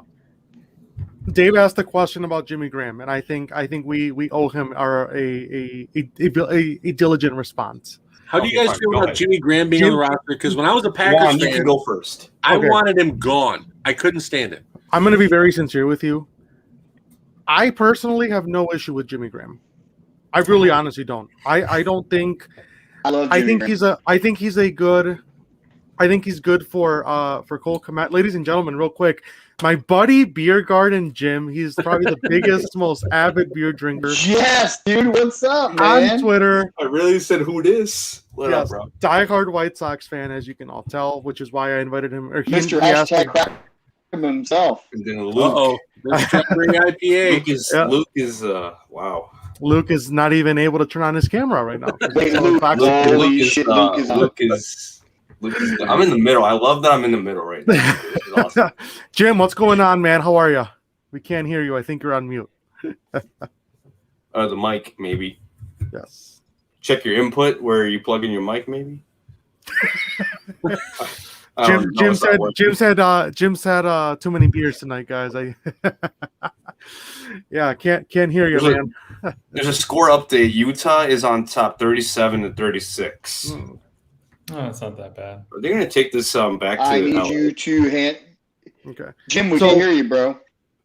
he's figuring out his audio, but while he's figuring that out, let me hang on. While he's figuring it out, Campbell's right about that. let me finish my Jimmy Graham take real quick, and then we can I'll formally introduce Jim. So I don't have an issue with Jimmy Graham because I think he's actually doing pretty good for guiding and advising, per se, training Cole Kmet. Obviously, our second, who's going to be our second year tight end. The guy has produced. I mean, I'd be comfortable saying that. You know, I don't think that's a bad take. I mean, I think is he the perfect tight end? Is he the best tight end? Absolutely not. And I'm not going to sit here and say that. But I'm also not going to just blatantly trash Jimmy Graham. You know, I have no issue with him being on the roster. To be quite honest with you, I think that's a reasonable take. You know, he's out there. He does what is asked of him. I mean, I don't know my fellow Bears fans on the stream. See now it says you're actually muted though, Jim. So that's just yeah. So I don't know. Okay. There you go. There you go. There we go. I'm only on like my fourth beer. I need to go get more. I'm on my third. That's like nothing. I'm only drinking Son of Juice right now. You know, and that's like 6.3. It might as well be water. Dave up here has a whole freaking keg in his little man cave back there behind him. That Just a little thing. It's like his little man cave. Yeah. Nice. A keg of what? Blue Moon. Okay. Ooh, that's good. Yeah. Not a fan, Yeah, but that's yeah. okay. How are you doing, Jim? It's been a while since I've seen you. How's it going? How's life in the in Arlington Heights? In Ireland, future home of the Bears, baby. Future home of the Bears. I literally live like 5 minutes from where it would be. So, I Are mean, you on, like- the only thing I would love to have it, but the only thing I'm worried about is what it would do to my property taxes, or Yep. that's the only thing, because Yep. you know they're gonna screw us over. Yeah. Although And, you know, my house might go up a little bit, but you know. I'm crashing at You know, Jim's the house. value like of your going to a house will Bears go game. astronomical. Yeah, I was thinking, man, I could have people park at my place. I'll shuttle them to the park. You know, Oh, let me $20 a pick it up, pop. hey, that's how he pays for his property taxes, right there. Yeah, In a exactly. golf cart. And then I'll take Pay an those Uber on my property own. tax by charging $50 instead of $100. I'll pay you I could- $70. I've already like been looking at Google Maps. You know, if I wanted to walk, it's like a half an hour walk, which isn't too bad. Really? You know, Damn. I could easily Damn. bike there in, you know, what, 10 minutes or something. You just lock your bike to a street pole. Yeah, somewhere. I don't know. Done. There's like one bar like right there. It's Oh. what's it called? Jimmy D's district or something. It's like right on there. It's this little tiny place, man. And I think like what they would do for business at that place. I mean, they wouldn't be able to handle it. You know, I mean, they have a little parking lot, but I think, you know, it's really interesting to get it's really interesting to get the perspective of someone who actually lives in Arlington Heights. You know, like that was actually, I'll be honest with you, Jim, you know, that was a factor that I had not looked into, which is obviously what's going to happen with property taxes and the value of houses around that area. yeah. So that's obviously a different side to it as well. I don't know, but overall though, you would be for it. I mean, right? Yeah, As the man cracks another beer. Yeah, I would look into definitely getting season tickets. You know, I've never been to a Bear game ever in my life. And just because it's been, first of all, tickets are expensive. Second of Right. all, it's just like the effort of going downtown. Mm-hmm. And like I went to the White Sox game the other day. I was gone for 8 hours, you know. Yep. Like it took me an hour to get there, not too bad, an hour and a half, you know, to leave. And so it's like it's a whole day thing. And I know I easily drop like $100, and it's just not something I want to invest that much into. But if it was like right there, you know, Mm-hmm. where I could take an Uber or whatever, like, yeah, You I'm know all what's- for it. You know what's funny? I'm glad you say that because people, you know, like I said, I live in Louisiana, so people down here, like going to New Orleans, you can see everything you want to see in New Orleans, seriously, in like a week. If you stay here a week straight, you'll see everything you want to see. And people talking about going to Chicago, I'm like, dude, you have to spend 2 months in Chicago to see everything you want Yeah. to see. And like, and people are like, you know, because I'm not originally from Chicago, I'm from north of there. And they're like, well, when you go into Chicago, I'm like, dude, going to Chicago is like going on vacation for a whole flipping 24 hours. Like, you have to plan everything. New Orleans, when you go to see a Saints game, I drive down there. It takes me an hour. I drive down there, I park, I go watch the Saints game. I leave, I come back home, and I'm home before 10 o'clock at night. If it's a new game, like I'm home at like 8:39. It's easy in, easy out. It's crazy. And then I'm telling you, I took my buddies up a couple of years ago, watching Bears Saints. We were staying in Wrigleyville, and it was a day extravaganza trying to get down to the stadium, go around, and then get back to the north side in non-baseball season. Right? You know what I'm saying? Like, no Cubs games going on, but just it's literally you have to like take a whole vacation day to get to and from where you want to go. So that's why I don't even want to go to White Sox night games, you know, at 7 o'clock. I'm not going to get home till almost fucking midnight. Like, that sucks. Like, I'm not like, I don't have that kind of energy anymore, man. Like, I can't do that. And then like, I've never been to a Bear game, but I go to plenty of concerts at Northerly Island, and I know what that's like getting in and out of Northerly Island, man. It fucking sucks because you park at Soldier Field, you know, you park in the garages. You got to walk over there, you know, and like you get out of there. It takes you just for that. And, you know, that's what's Northerly Island hold? Like maybe 10,000 people tops, you know, and it takes you an hour to get out of there, you know, just for that. And I saw some people like on Twitter say, oh, I've never had a problem like getting out of the stadium. Like, well, you're literally the only person saying that. So now I did go to the Rolling Stones concert a few years back, and that took me friggin' 2.5 hours to get just to get there.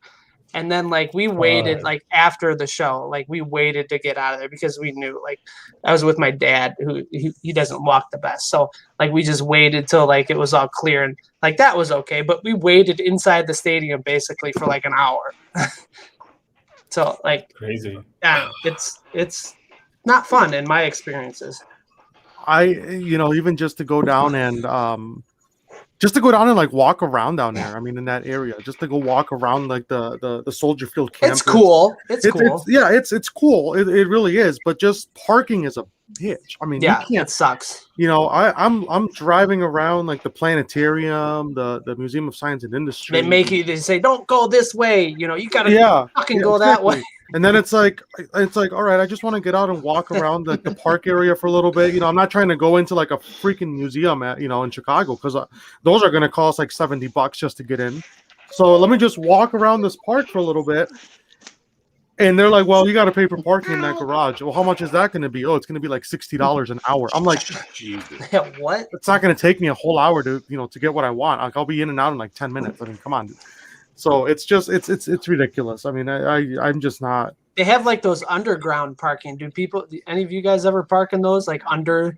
I think it's under Lakeshore Drive, isn't it, or something? It might be. I've never parked under there. No. Yeah, I've never seen it. I was supposed to for something one time, and it got canceled, and I lost my Spot Hero money because I never I don't think it was non-refundable. I was planning ahead. I got that parking spot like 3 months in advance, and I freaking lost my money. AJ just pops back in with 2 more beers. What was that, Goose Island? Yeah, Goose Island. Yep. So in Augusta, Georgia, it's like $5 for like an hour of parking down here. Not bad. I mean, is that for car parking, or is that for like horse and buggy parking down there? Jesus, we're not Iowa. What's Augusta? Right. The only thing I know in Augusta is the Masters. What else is in Augusta that you're parking at? Oh no, I mean the Masters is here. I mean, I know it's only 1 week or 2 or 3 weeks when everything else gets set up. But right. I mean, even then around here, it bumps up maybe like $7-10. And I understand it's not Chicago. I get that. But I don't know. The South, I guess I was just referring to the whole point. The South is just cheaper in general. Yeah. And even like Atlanta is cheaper. Like housing. I've been in parking decks in there. Oh my God, freaking $10-20 an hour, even for Atlanta. I went to a preseason game. My buddy, I surprised him for Washington football team versus, well, back then it was the Washington, you know what name, versus the Atlanta Falcons. And we went there for a preseason game, and that was only like $10-20 for the night when we went there. And it's just, even in Atlanta with the new Mercedes-Benz Stadium, which by the way is awesome. Like Art Blank did an amazing job on that, and it's a beautiful stadium. And it's such a horrible thing that's wasted on a team that can't do crap with the Falcons. But either way, the Atlanta area in the South, I guess, is just, it's cheaper overall because I guess the way the taxes are and the way they shift the money around. So I just wish, I don't know. I guess I just wish the rest of the country would adapt to where I guess the South is for money wise and try and shift money around to where it makes it cheaper for people to go to games and enjoy things, to park in a parking deck for the rest of the night for $10-20. Like Juan said, $60 an hour. Like, really, that's ridiculous.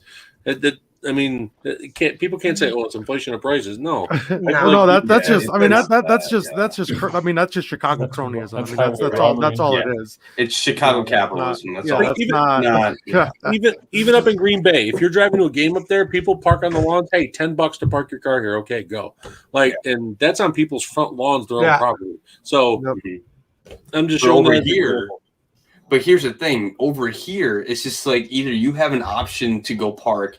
Like I don't know. I mean, like I'm a season ticket holder, so I have a South Lot pass. So I mean, like I get into the South Lot with ease, and I have the premium pass, so I can get out easily. But like I worry about people that like can't get out easily. Like I'm in and out in the stadium like 15 minutes. I'm gone. Like game ends at 10:15. I'm gone by 10:45 before all the traffic. What McCaskey do you know? No, I mean, I don't know anyone. Like I park at the front. Like my car is like the second one by like the entry gate. So I'm just like, all right, everyone in, gone. So we all go with AJ next time we go to a game. Seriously, more than welcome. What kind of car? I have a sedan, so we get in the trunk, man. Just like the old school days, you go to the drive-in movie theater. I mean, like, I grew up in an Indian family. You know what we did when we had to go to a festival? We used to stuff guys, like 7 people into like 4-5 passenger cars. Like, people was in the trunk, dude. We didn't give a fuck. All right, but like, yeah, I mean, hey. At the South Lot, dude, guess how much my parking pass is for the year? Like, I'm not trying to brag or anything here. It's $1,600. $1,600? $1,600 for a season ticket parking pass. Yeah, that sucks. It's $150 per game. I sold the Green Bay Packers one that was going for $200. I sold it for $620, dude. Yeah, that's kind of ridiculous. You shagged some poor Packers fan. Yeah, you really fleeced someone there, AJ. I mean, come on. Look, like, hey, I get it because it was going for $520. I was like, all right, $575. God damn it! The Astros won. Yeah. How are they winning, bro? I don't know. They're cheating. Are they sign stealing again? They gotta be.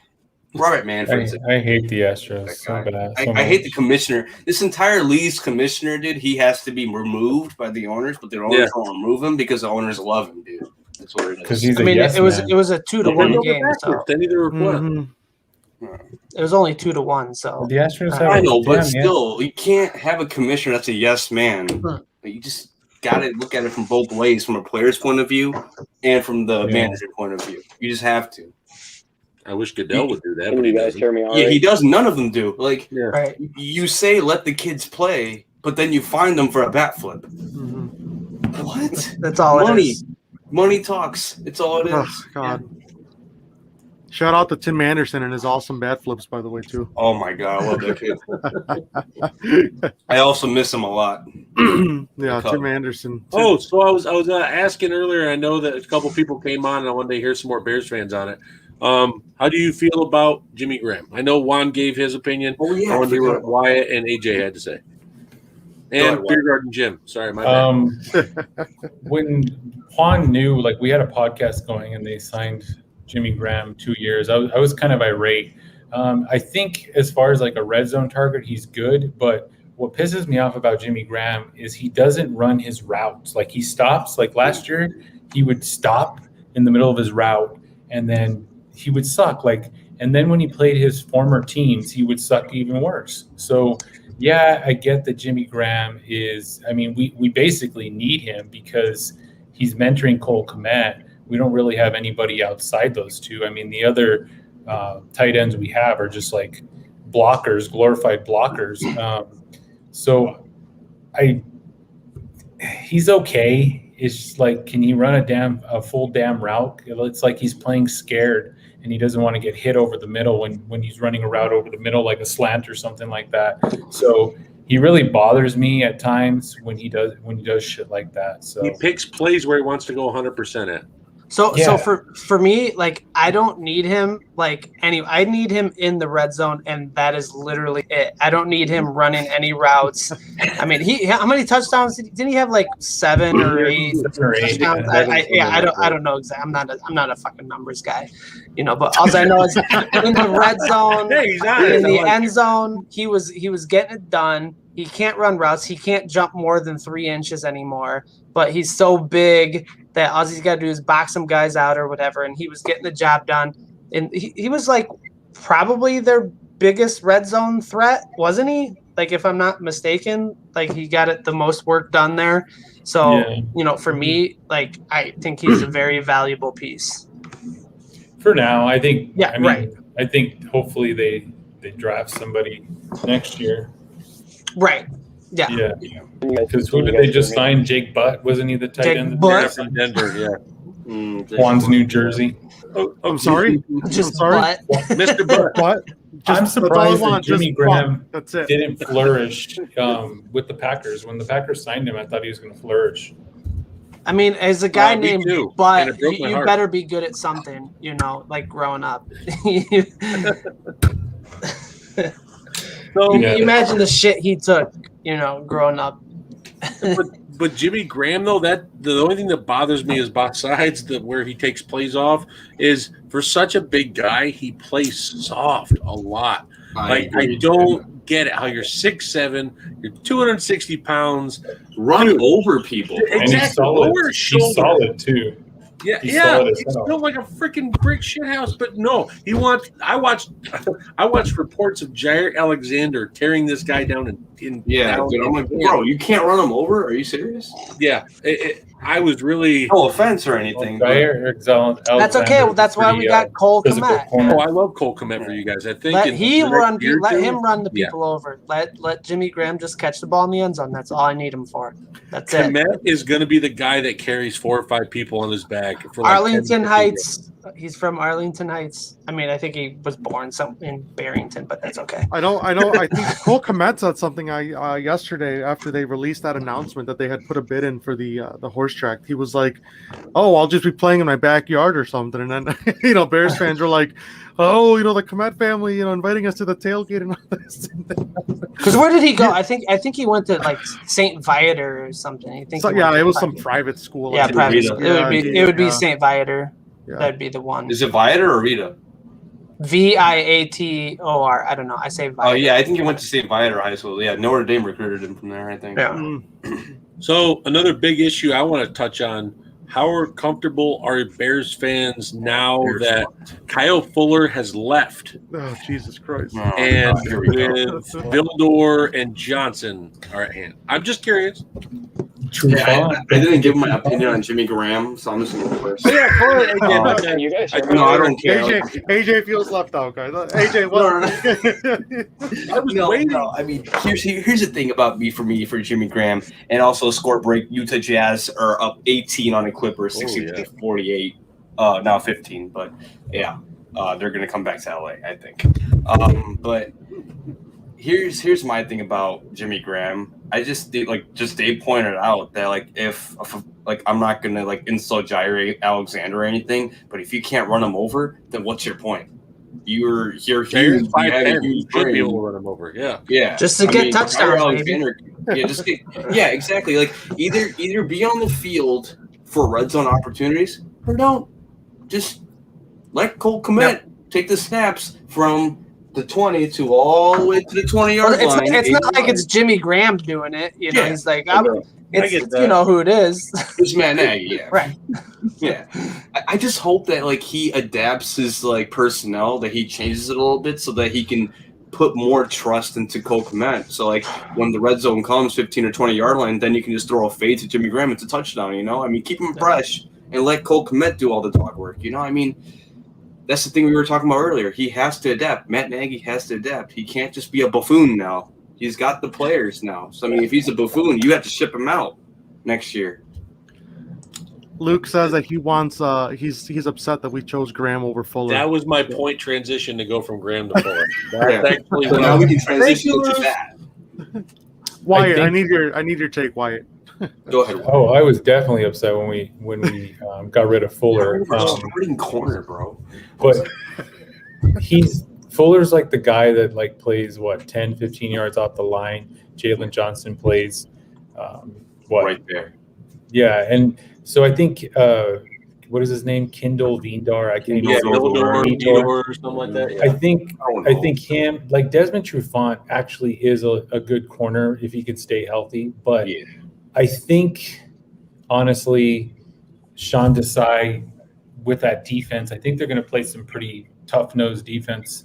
And I think as far as I keep saying I think, but I feel like if Trufant and I think I Vitor can lock it down, I think we should be good. If Trufant can stay healthy. I was upset. Like now, I'm like, okay, are you going to keep Akeem Hicks? You could have got rid of Akeem Hicks and kept Fuller because you have Bilal Nichols there. You have Eddie Goldman hopefully coming back. People are saying I hope that he might retire, but who the hell knows? And I'm like, you could have got rid of Hicks, who hasn't been healthy, and Fuller has been a legit lockdown ever since he had that knee surgery. It was like 5 years ago or something. So I was like, you could have kept. I would have kept Fuller over Hicks, but That's a tough call. Fuller's going to eat in Denver. Yeah, I don't think he's going to eat. Especially under George Edwards, he's going to eat.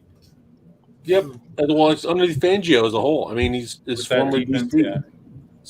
Who's So, the defensive coordinator out there? Is it George Edwards? Yeah, I think it's George Edwards, and then Fangio, the head coach. Head coach, okay. All right, he's going to eat either way. Update on Donovan Mitchell just hit back-to-back threes to go up 21 points on the Clippers. Yeah, they're bringing that back to LA. Is Kawhi out for the year? Yeah, he's out for the playoffs. Yeah. Is it ACL? Yep. Torn? Yep. Dang, I haven't been on anything the last 2 days, so that's I'm like asking you guys. I saw it. Why? Like when he went up on a layup, he just came down wrong. Like, and then of course LeBron has to get his 15 minutes of fame. I told you. I hate that guy so much, dude. We talked about that guy for the last. I'm a Lakers fan, and I don't want to talk about LeBron. Fucking. Sorry, We just got like an hour on him tonight. I'm sorry. I spent like 30 minutes on him after getting in here at the 41-minute mark, so I can't do it anymore. Okay, He's in sorry. LA. He's in LA to be a superstar, nothing else. He's creating movies. He's got a shop TV show. I mean, he plays for the Lakers occasionally. Gets hurt, and then he drinks wine on the sidelines with AD. But AD is just like, stop drinking wine, bro. We're at a game, bro. We're at a game. I don't watch a lot of the NBA, but I was watching that game where he got like kind of grazed in the eye or whatever. And I made that shot. I could only see out of one eye. Like I was like, this is fucking ridiculous. He basically got hit with a pillow. That's what it was. Yeah. It's like if the beer can was spilled and you got socked in the eye with it. That's how it felt. He's so big. Like, how does a man that size like act like that? It makes He's no Jimmy sense. Graham of the NBA for size and But basically worse. just saying. Okay, all right. Let's not slander Jimmy Graham. No, Okay, come on now. Like I won't slander Jimmy Graham, but the reason why, and I said it earlier, Jim, is because LeBron's the poster child of the NBA. Like whatever LeBron does, it's filling Adam Silver's pocket, man. Like if he's on the floor rolling around for a minute, people are eating that up on Twitter, Vimeo, like TikTok, all that advertising fees and stuff is going straight into the NBA's pocket. You know, that's the backside of things.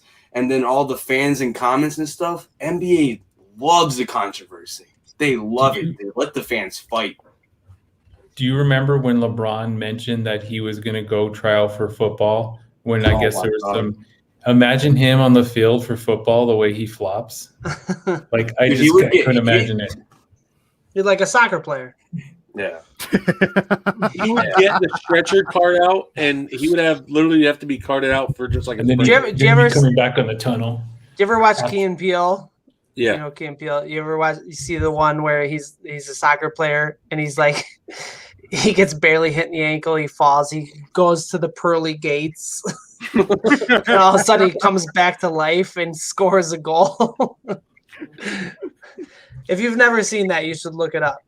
I'm gonna have to watch it. I haven't seen it. Dude, it's so funny. I've been watching all the Purge movies lately. Really good. Jesus. A lot of killing. Okay, are you okay? I'm okay, but like, there's one thing. I've been working a lot, like 60 to 70 hours lately, so that's all I've been watching lately. Like, That was an interesting. Why the Purge? Why interesting transition there. Yeah. Key and Peele to the Purge. AJ, are you planning something?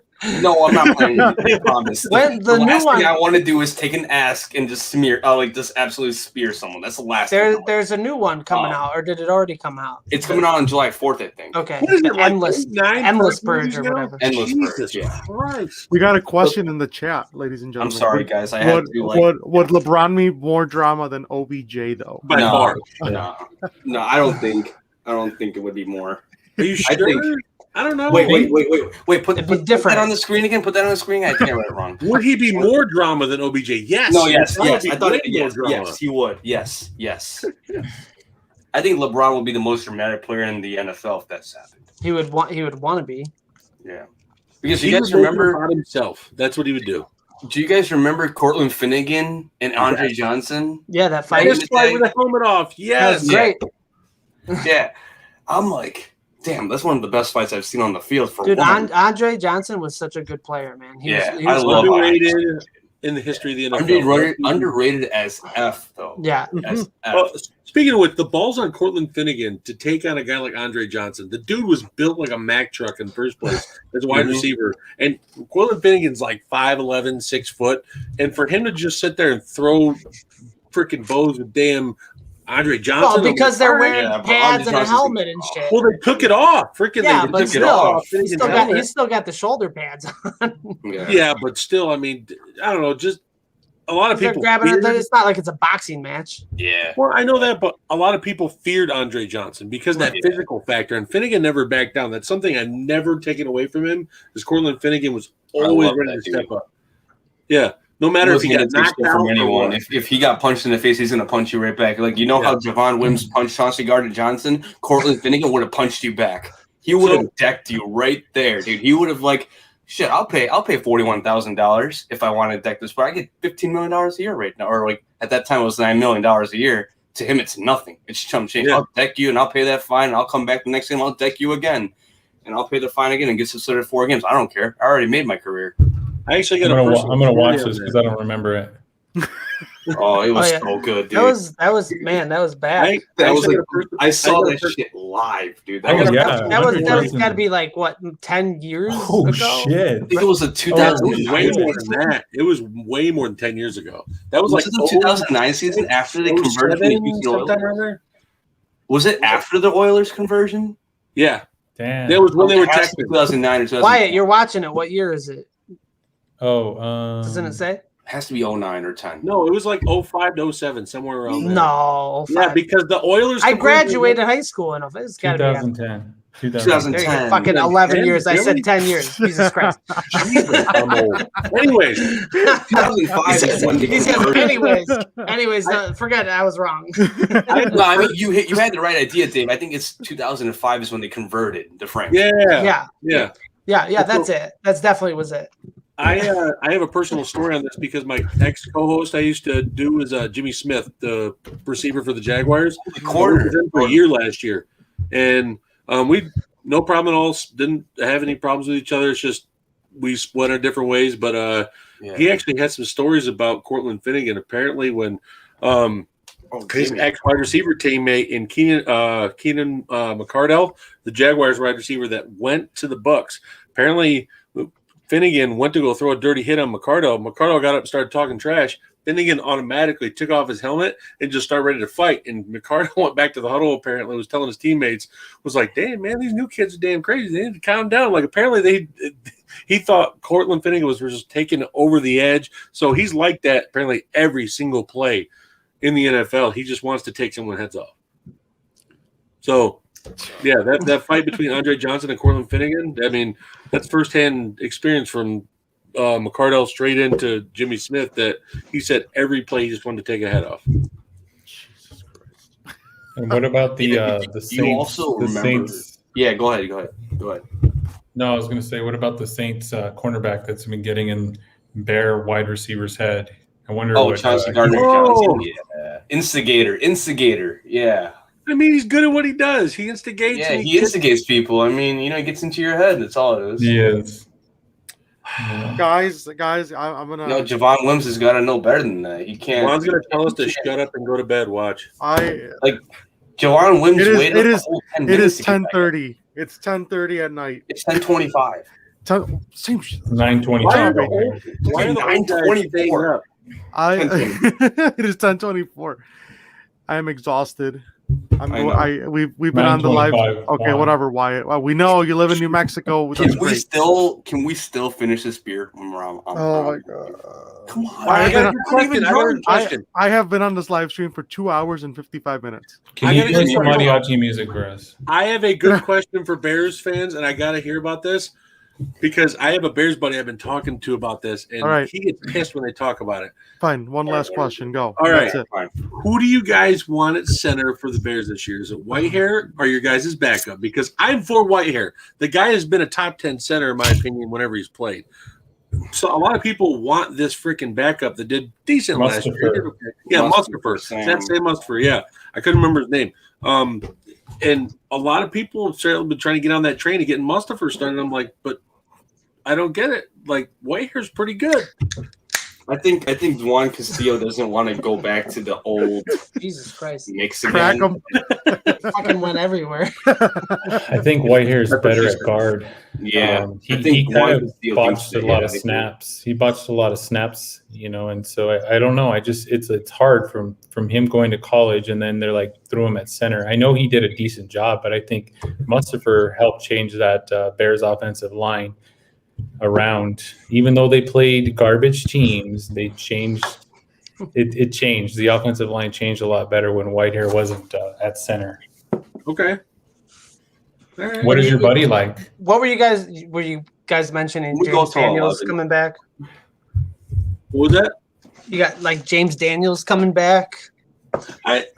My buddy that talked about it with Wyatt. I want to answer him first. He likes Whitehair there because he said he feels like the offensive line is more intact with Whitehair there, and James Daniels is actually better as the left guard. Yeah, He was actually trying to say that Mustafer should be trade bait and try and acquire somebody. he could be. He could be trade bait. That's what I he liked him in the little time that we saw him, but yeah, he definitely could be some kind of trade bait, depending on how things start out.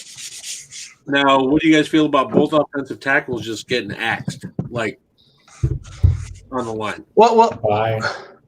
I hate Bobby Maxey and Charles Leno. I rather Yeah. see Charles Leno. Yeah, no, I'm good. Yes, Leno can. I like fucking eat my leg what if you what's really his wanted name? to. Who's the veteran they brought in? Jermaine Ifedi. From Seattle. Jermaine Ifedi. Yeah, Yeah, there you go. He's all right. Yeah, but I think he'd be a good rotational piece. Yeah, he's a good rotational tackle, but to put him in, I like Alex Bars for you guys. I think Yeah, Bars yeah. be a Yeah, solid he guy. was a Go good. Yeah, he's a versatile. good pickup. Yeah. He's very Juan. versatile. You I was fighting just- for Bartiari? Who says no?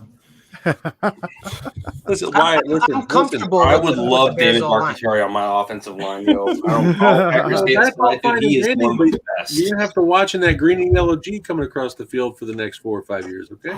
Hey man, That- that That guy would retire before becoming a Bears. Juan, we gotta go like a couple minutes Isn't that the extra, bro. dude We that's gotta hurt go. like all the time? David Bakhtiari? No.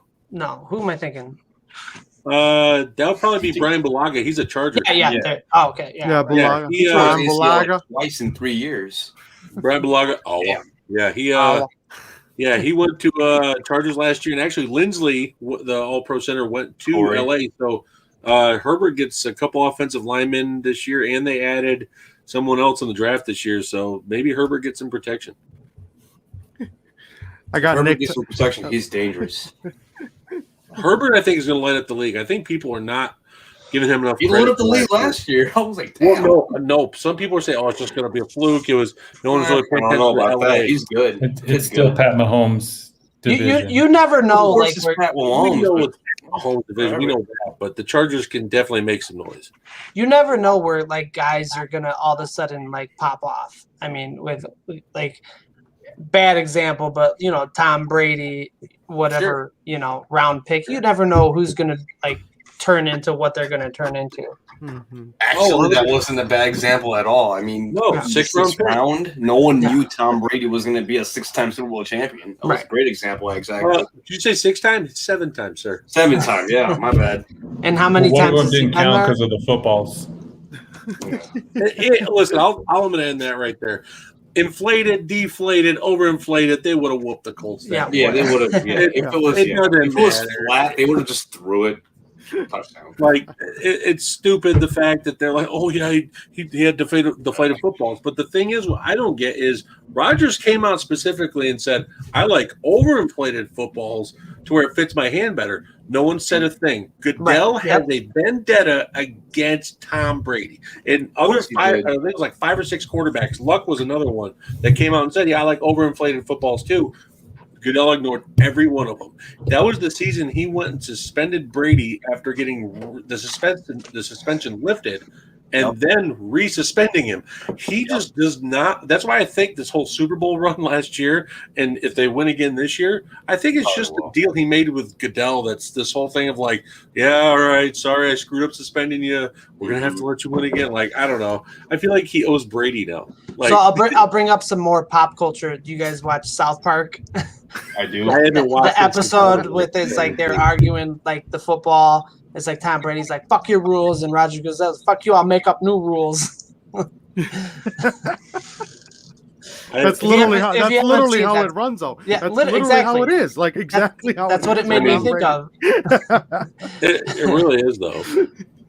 Yeah, Oh, man. if you look up that one, it's pretty funny. If you wanna send me the link to that, Jim, I'd like to watch it. Or I could tell you the Or you can just episode. tell me the title. Yeah, that works too.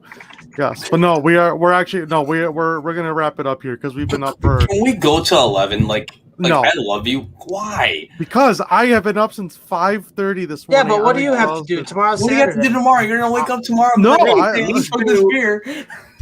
Juan's the only one that wants to go. I've been up since 5:30. I've got 3 kids. I'm married, and my wife had surgery 3 days ago. Damn, bro. Yeah. You're just master one. Juan's like, We got All right, well, when you- Superman. when you guys, I'll make up my own rules. When you do when you do my line of work, trust me, it takes a toll. Wait, why? What do you do? I never knew. What do you do He's exactly? trying to Oh. have 30 minutes by asking He questions. works. exactly. He works for That's what I this. want to do. Why? Juan works. He's a mayor. I'm Wait, the he's a mayor. Wait, what? He's running for Mayor Lightfoot's job after what the shit. Bro, Juan, if you ever run for the mayor of Chicago, I will fund you and you will win. I will. I don't know fund- how I'm going to fund you with Jim, leaves. I'm Jim going to fund is you with gonna. leaves. Jim will have an executive position up there. We'll have beer sales will be 24/7 and That's right. It'll be a whole I'll be beautiful. security. Fuck it. We're Whole gonna. beautiful We're gonna I'll be agenda. security too. I don't care. Like, She's trying to cap beer Do it. sales down there at like I think what was it like? talking about beer sales, man. You gotta show the ID and stuff. You gotta make sure they're not 18. No. I'm talking about Oh, she's okay. trying to cap beer sales. Wait. So Yeah, you're like- telling me if I move to Lincoln Park tomorrow, I can't buy beer at a specific time, or is it amount? I thought she was trying to do like 9 o'clock at night. Was like I think it was. fuck I think it was you. Okay, so 10. on a Saturday night, you can do that Drunk shit? hours. Yeah. Yeah, I'm pretty that's sure fine. it was 10 first, and then that they like laughed it off, and then I think she was going to try to do midnight, Yeah. like for sales like in stores. So it's still okay, to drink in the bar and like leave, and like drive. if you have to go to 7-Eleven, Can you buy 6 packs in bars? You can't pick up beer at at 7-Eleven and go home and safely drink. So it makes a lot of sense. Oh, You can't buy Yeah, a 6-pack at a bar or anything? Or anything like that? Or a growler? I mean, I don't know how that shit works. There's six road cellars Jim to just go. goes to the local Binnies and just stocks up for like a whole honestly, That's right. what I do. I The just whole- like, I'm always at home. yes, the whole you know what I'm gonna do? I'm just gonna like drive out, go on 55, stop at Willowbrook and just go to Benny's right there on 83rd and just go. There you go. Like I'm not gonna go stop in the city, dude. Much safer, you know. Yeah, Much I'm safer. trying to I don't want to get robbed, bro. I don't want to get robbed. The closest Benny's to me, and again, we are not sponsored by Benny's in any way, shape, or form. I've heard Um, of it in the last 10 minutes. I mean, I'd love to be, because I love that store. I think it's it's probably the best store in the world. The Some closest, Bennies are better than others. yes, Yes, the that's one, true. so the one down in Bloomington. I don't know, Jim. Which when I was down at ISU, I don't remember there being a Benny's there. Yeah, I don't know how long that one's been there, but when I was there from 2017 to 2019. Jesus Christ. Yeah, I know. Yeah, I graduated in 2012. Yeah, so that's a whole nother. Yeah, there conversation. wasn't a Benny's. Why? there How was- old were you? Me. 38. Okay. Yeah, no, you said you graduated in 12, and I'm like, good Lord, I feel old. I just want to make sure I wasn't the oldest still on this show. Am I the oldest? Yeah. Damn. Yeah. And why That's I my don't want to live bedtime. your life in 20 years, dude. I don't want kids and stuff. Oh, dude, yeah. Nick's over here, ISU class of 2011. Oh, damn. See, Jim, you're probably running into Nick at some point. when you guys Maybe were all it down could there. have been I maybe mean, at Daddy-O's or Fat Jack's or something. was was Pub 2? Pub 2 was down here, right? Of course, that's been around for ages. Okay, yeah, you're okay. Where's Yeah. Pub 1, by the way? It's actually on. It's on this really sketchy street in Bloomington. That sounds right.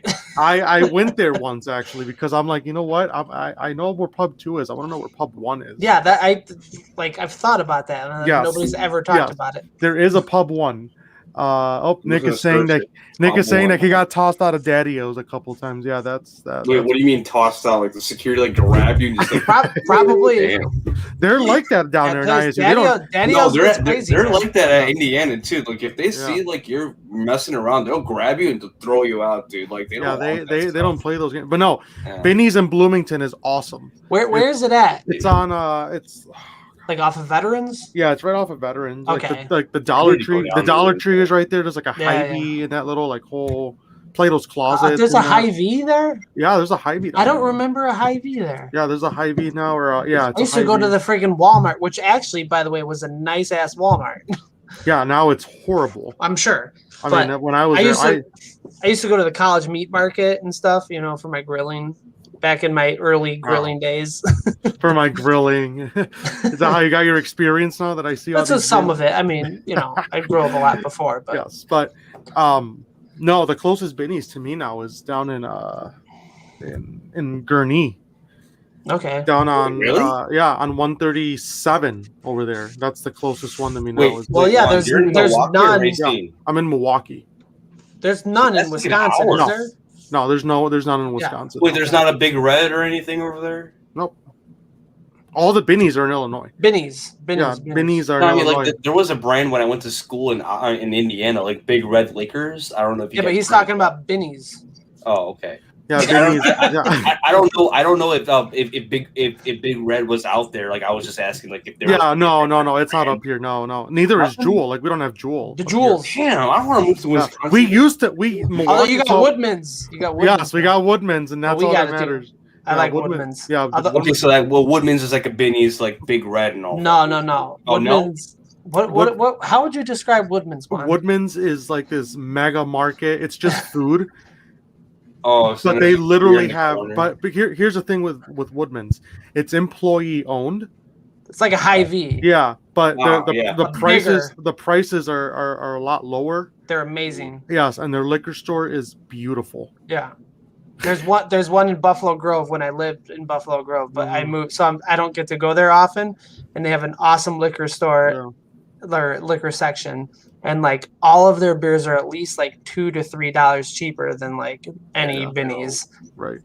Although Yeah, it's like they don't get bought up as much, so like a lot of it's like kind of gets Yeah. expired. But like everything in the whole store is cheaper than anywhere else. Right. Yeah, it's Benny's is the They have a gas station too at that one. I don't know if they have it at yours, but the gas is always like 20 cents cheaper like per gallon than anywhere else. Nick is saying that the Meyer behind Walmart was the move. Is that how Jim. you spell Meyer? Yeah. Isn't it with the Y? No, Meyer. No, it's a no, J. Yeah, Meyer up here's with the J. That's Jim, not how did- you would say it in yeah. New Mexico. You'd say what? Mayor? No, it'd be like a Spanish type of Oh, name. like Mijer. Mijer. Mijer. Mijer. No, but Mijer. but like like, back to the whole beard thing. Like I mean, my sister with their husband, they own like 60 acres of land in Sageville, Iowa, which is like just up north of Dubuque, Iowa. So like the closest store is Hy-Vee alcohol to go get alcohol. So like 20 minutes. Hy-Vee's nice though. I like Hy-Vee. It is. It is like There's one in my hometown of Peru. Yeah. You were born in, Yeah, it all like Peru? starts like, Peru, ends in Illinois. Peru and all that. Really? Yeah. You were born over there in Peru? Damn, really? I used Mendota? to- What? Mendota? Yeah, I know. Like, Mendota. is it like what like so like when I'm driving and stuff, it says Peru Mendota. Like, what's Mendota? Well, Mendota's a really small town. I mean, Peru is the bigger town. LaSalle. Peru's big. LaSalle, Peru. So there are two towns. They both have about 10,000 people, but it's basically the same town. So you might as well consider it like a 20,000 population town. And there's bars everywhere. Towny bars. A lot of good fried food. I live 15. Where at from Mendota? Mendota. So he lives like in the middle of nowhere. Basically. I think Nick is. I think they're over in. They might be in the DeKalb area, if I'm not mistaken. Okay, so that would be Nick, north. give us your address. Yeah, so that's. Papa- Nick, give us your address. Or Because I know Papa. Peru is on 80. Papa. Yeah, Peru is right on 80 and 39, or that's LaSalle, but Yeah, and then 6 runs next to 80 all the way over there. towards DeKalb. Which town? Like Yeah. Sycamore, He's. I don't. Okay. I don't think. Sandwich. I don't think he's Give gonna us your drive his address. actual. Plano. Yeah, Give us your it wouldn't be address. I used Plano. to- I feel like I New used York to- was pushing it. Papa combines with my son's school district. Okay, so okay. Papa's Waterman. got Papa's got all the windmills. Yeah. Waterman. Waterman. Yeah, damn. I don't know Waterman. Yeah. You got me there. I used to. Oh God, yeah. When I was a student, then I used to Where take the all fuck those is Waterman? back roads. I used to take like 251. Yeah. South of DeKalb. 23. Man, Waterman. Holy I shit. mean, I'm Come on, looking it tell up us on why the you map. would take back roads. Northwest What was of the reason? Oh, it's by Wyatt. Wyatt, What's I the always, sandwich? I always used to Wyatt. Like I would sometimes I'd be like, you know what, screw it. I'm not going to take the interstate down there. I'm just going to take the back roads all the way down to Bloomington. Oh, I would- he's by Shabona. I know Shabona. Yeah, Shabona. Shabone.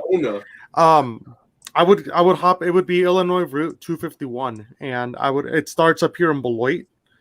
And I would literally go right where It goes starts. all the way down to Yep, Bloomington. go all the way down to Bloomington, Illinois Route 251. Sometimes I take 23. That go through DeKalb and then get down there to Mendota, and it's a really nice town. They got the sweet corn fest out in Mendota. Oh yeah, Yep, they got a lot of corn out I there. might want to go out there and get some sweet Yeah. corn then. I've actually been trying to. You get like 10 cents in an ear. I've been trying to make a trip. I've been trying to take a trip down to Illinois State actually, just to go back down and just kind of visit and see what's going on. I'll eventually go down because my wife's cousin, he's on the football team there, so we'll eventually go Oh, there. nice. Because Yeah, I gotta check out the stadium there. That, Yeah, now have you- that they made the updates. I haven't seen it. Oh, you haven't been down there? Redbirds. No, not in. We'll have to. Hold on. Okay. Yeah, Wait, he's. it's Illinois State Redbirds, right? Not Yep. the Huskies is NIU. Yes. So Illinois State. That's actually where what's his name? Cam Meredith went to college. Yeah, Cam Meredith went there. Yeah. Yep, yeah. he went there. He was a. I think Jordan former Lynch Bear. went there too. Yep. So Cam Meredith went there. Someone from my high school plays down there right now too. Actually, on the ISU football team. Our guy Joe went there too. Herf. Mm-hmm. Yep. Joe Herf. Shout out to Joe. He's a cool dude. Yep. So. Yeah. No, but like that's the thing, dude. I mean, I need more beer, dude. I ran out. Fuck. Well, lucky you're in Illinois. You can go out and get more. I can't. I Yeah. can't get any more in Wisconsin now. It's Yeah, is past- there's a What time do they curfew stop there. selling in they, Wisconsin? they stopped selling at 9. Are you serious? In Nope. all of Oh, yeah. Wisconsin? Dude. Yep. That Yep. is nuts. Well, okay. Wait, so how does the governor here- sleep at that? Here's the thing. So He can go out Obviously- and get it. Obviously, He can go out and get it. He's at the Superstores, but how about you? obviously out there like in the boondocks of Wisconsin, like up north, you know, the wooded Yeah. areas up there. I mean, they're not going to follow that rule. Yeah, but But- the bars, they're all Minnesota. open. Yeah, they're all open, but you can't like go out and get a pack of beer at the store now. I mean, But there's yeah, which so makes no weird. sense. yeah, they're not going to like don't they get actually like they lock down the registers. You can't buy it. It makes no sense. So you can go to the bar and drink, but you can't buy it at the You store. buy it and take And it go home. and bring come it back home. home. Yeah, Exactly. it makes absolutely no sense. Exactly. What do they think they're going to do at home? Punch a wall? Like, Punch No, or punch they're something gonna else. they're gonna go to the unfortunately. store and someone they're else? gonna Yeah. they're gonna drink it all in their car and then they're gonna go home. Like what? Yes. It's I don't it's get very it, dude. unfortunate. That's just Kind of weird. that's blasphemy to me. I mean, like 9 p.m. Imagine like going to a liquor store at 8:50. You're not even buzzed. You go home and you grab that beer, and then at 11 p.m. you're not buzzed and you want to go back. Can't. Yeah. It's just, but we get That used to it up here. sucks. I mean, that's really what it is. Really? So it's What- weird what's because you would Illinois' with Wisconsin, last- you think I know Wisconsin. I can't Yeah, get used I know. to that. I know. What's I know. Illinois? What time do they stop selling? 1 a.m. I think Is one. is it 1 or is it 2? 1 I thought it was- a.m. in I Will thought it was County. 2. It's 1 a.m. in Will County where I am. But Probably the 2 bars a.m. are open till 4 a.m. Yep. So that really makes no sense. Yeah, There's an On the Rocks bar just down the street from where I live. That's open till like 4 a.m. Jesus So- Christ. And Yeah, the I'll have to- I'll liquor have to- store next to it, it's like open till 2 a.m. So we're good. I'll have to make my way down to visit y'all sometime. You have to down visit there. me, dude. I give like a lot of beer, dude. I'm trying to make my way down to Jim's. I'm trying to get, deliver him a little care package from Wisconsin. Well, when the Spotted Bears cow. when the Bears play in Arlington Heights, Hey, in hey. 5 years we'll hang out. If we can get back to that topic, let's just say if they Oh, boy. buy that land and they just start construction, what if they just like pay the city whatever they need and they start playing there by like 2024? Well, that would be Raiders a do. whole different story. But they're Like- they're not going to do that. No, They won't do it. there's though. so much bureaucracy that has to go. You know, that, Yeah. there's just They're no not going way. to just The say mayor is not. here. Gonna They're they want to save as much money as they can right off the bat. Yeah. If Jeff Like, Bezos I heard buys the that- Bears, it's gonna happen. Right. I heard that Sure, Mike it could. Davis, what he did with the Oakland Coliseum, like I don't know if the city of Oakland owned that or anything, but like he just left. He was just like, all right, I'm gonna build my new stadium in 2017. Then like when my lease expires in 2020, I'm gonna leave. Maybe the Bears can do that by 2025. Yeah, even with they have their lease, but you know, like some people said that doesn't even matter. Like they'll pay right. Yeah, Mm. They're breaking- $6 million a year, but they'll make that back like no problem. Like it doesn't Oh, yeah, even definitely. matter. Especially if Like, you can they get will pay you later. 20,000 more people in the stands. Yeah, they can just be like, yo, we're still in Cook County. We can just pay you later, and the city just has Yeah. no issue. Well, not no issue, no exception, but to agree to that. Yeah, Because it won't matter. It doesn't mean shit Mhm. because they can afford it. Because Well, $6 I'm out. million is nothing to them. Are you out, Dave? Yeah, I'm gonna go to bed. I gotta hit the Alright. bed. The kids are gonna probably be up at 5 or 6 a.m. Okay, Merry Christmas. Talk to you later, Dave. Happy New Year. Happy. Hey, thanks Well, for now I'm coming gonna on, have a man. night- Now I'm having a nightmare because my cake's tapped, so I need to get a fucking new one tomorrow. I'm Have a gonna good watch night. The Purge. Have a good night, Watch Dave. tonight. I'm getting one Bears fan. Go Bears. And number 4. Look at that. Nick says happy. It changes so much when you get to 4. It's Yeah. the perfect. How come Nick doesn't jump on so I can? Yeah, where's Nick? Nick, jump on for like 13 minutes. We're Because gonna get off at 11. Waterman, Illinois has bad internet. Hey, Dial up. man, when I was FaceTiming on the highway, I-80, like it was really bad around the Galena era and stuff, the area and stuff. That was Oh, just bad. really bad. In which area? Like when I crossed the Mississippi, there was Atkinskin. Atkinson? Clap it out. Yeah. Clap it out. I have this retainer in there. It's just Oh. really hard to. Oh, okay. Damn. So Atkinson, then you have like obviously Peru Mendota, then you have like Galva. Yeah, that's a real small place. Yeah. Real So small. like as I'm crossing Galva, it said no service. And I'm like, bro, my music just stopped out of nowhere. Stopped.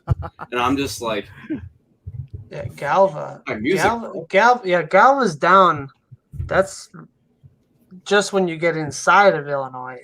Yeah, so that's when I was there. That's So by I that's by crossed the river. Kewanee, man. Yeah, Kewanee. So like as soon as I used to crossed go out Kewanee- fishing out yeah. that way by Sheffield. God, that's So close as to, soon as I that's crossed close to Kewanee, I Peoria was- out there. Damn. Yeah, it's getting there. Yeah, that's Peoria County. Yeah, that's oh man. I used to travel all down there. I used to go to Peoria. I used to be in Peoria Heights. Ugh. Down all the way down there. But okay, I'm gonna stop the live broadcast. I mean, we can stay on, but I'm just gonna stop the live broadcast. Why you don't So- think people are interested in Sheffield, Illinois, and Waterloo? I don't Galva. think so. Galva. I really don't think so. So this I'm is the not end of the interested. this is the end of the live stream, folks. Thanks for joining us. We'll I love you guys. We'll obviously stay on behind All the scenes, Asia but- just high 4. yeah. Well, all right.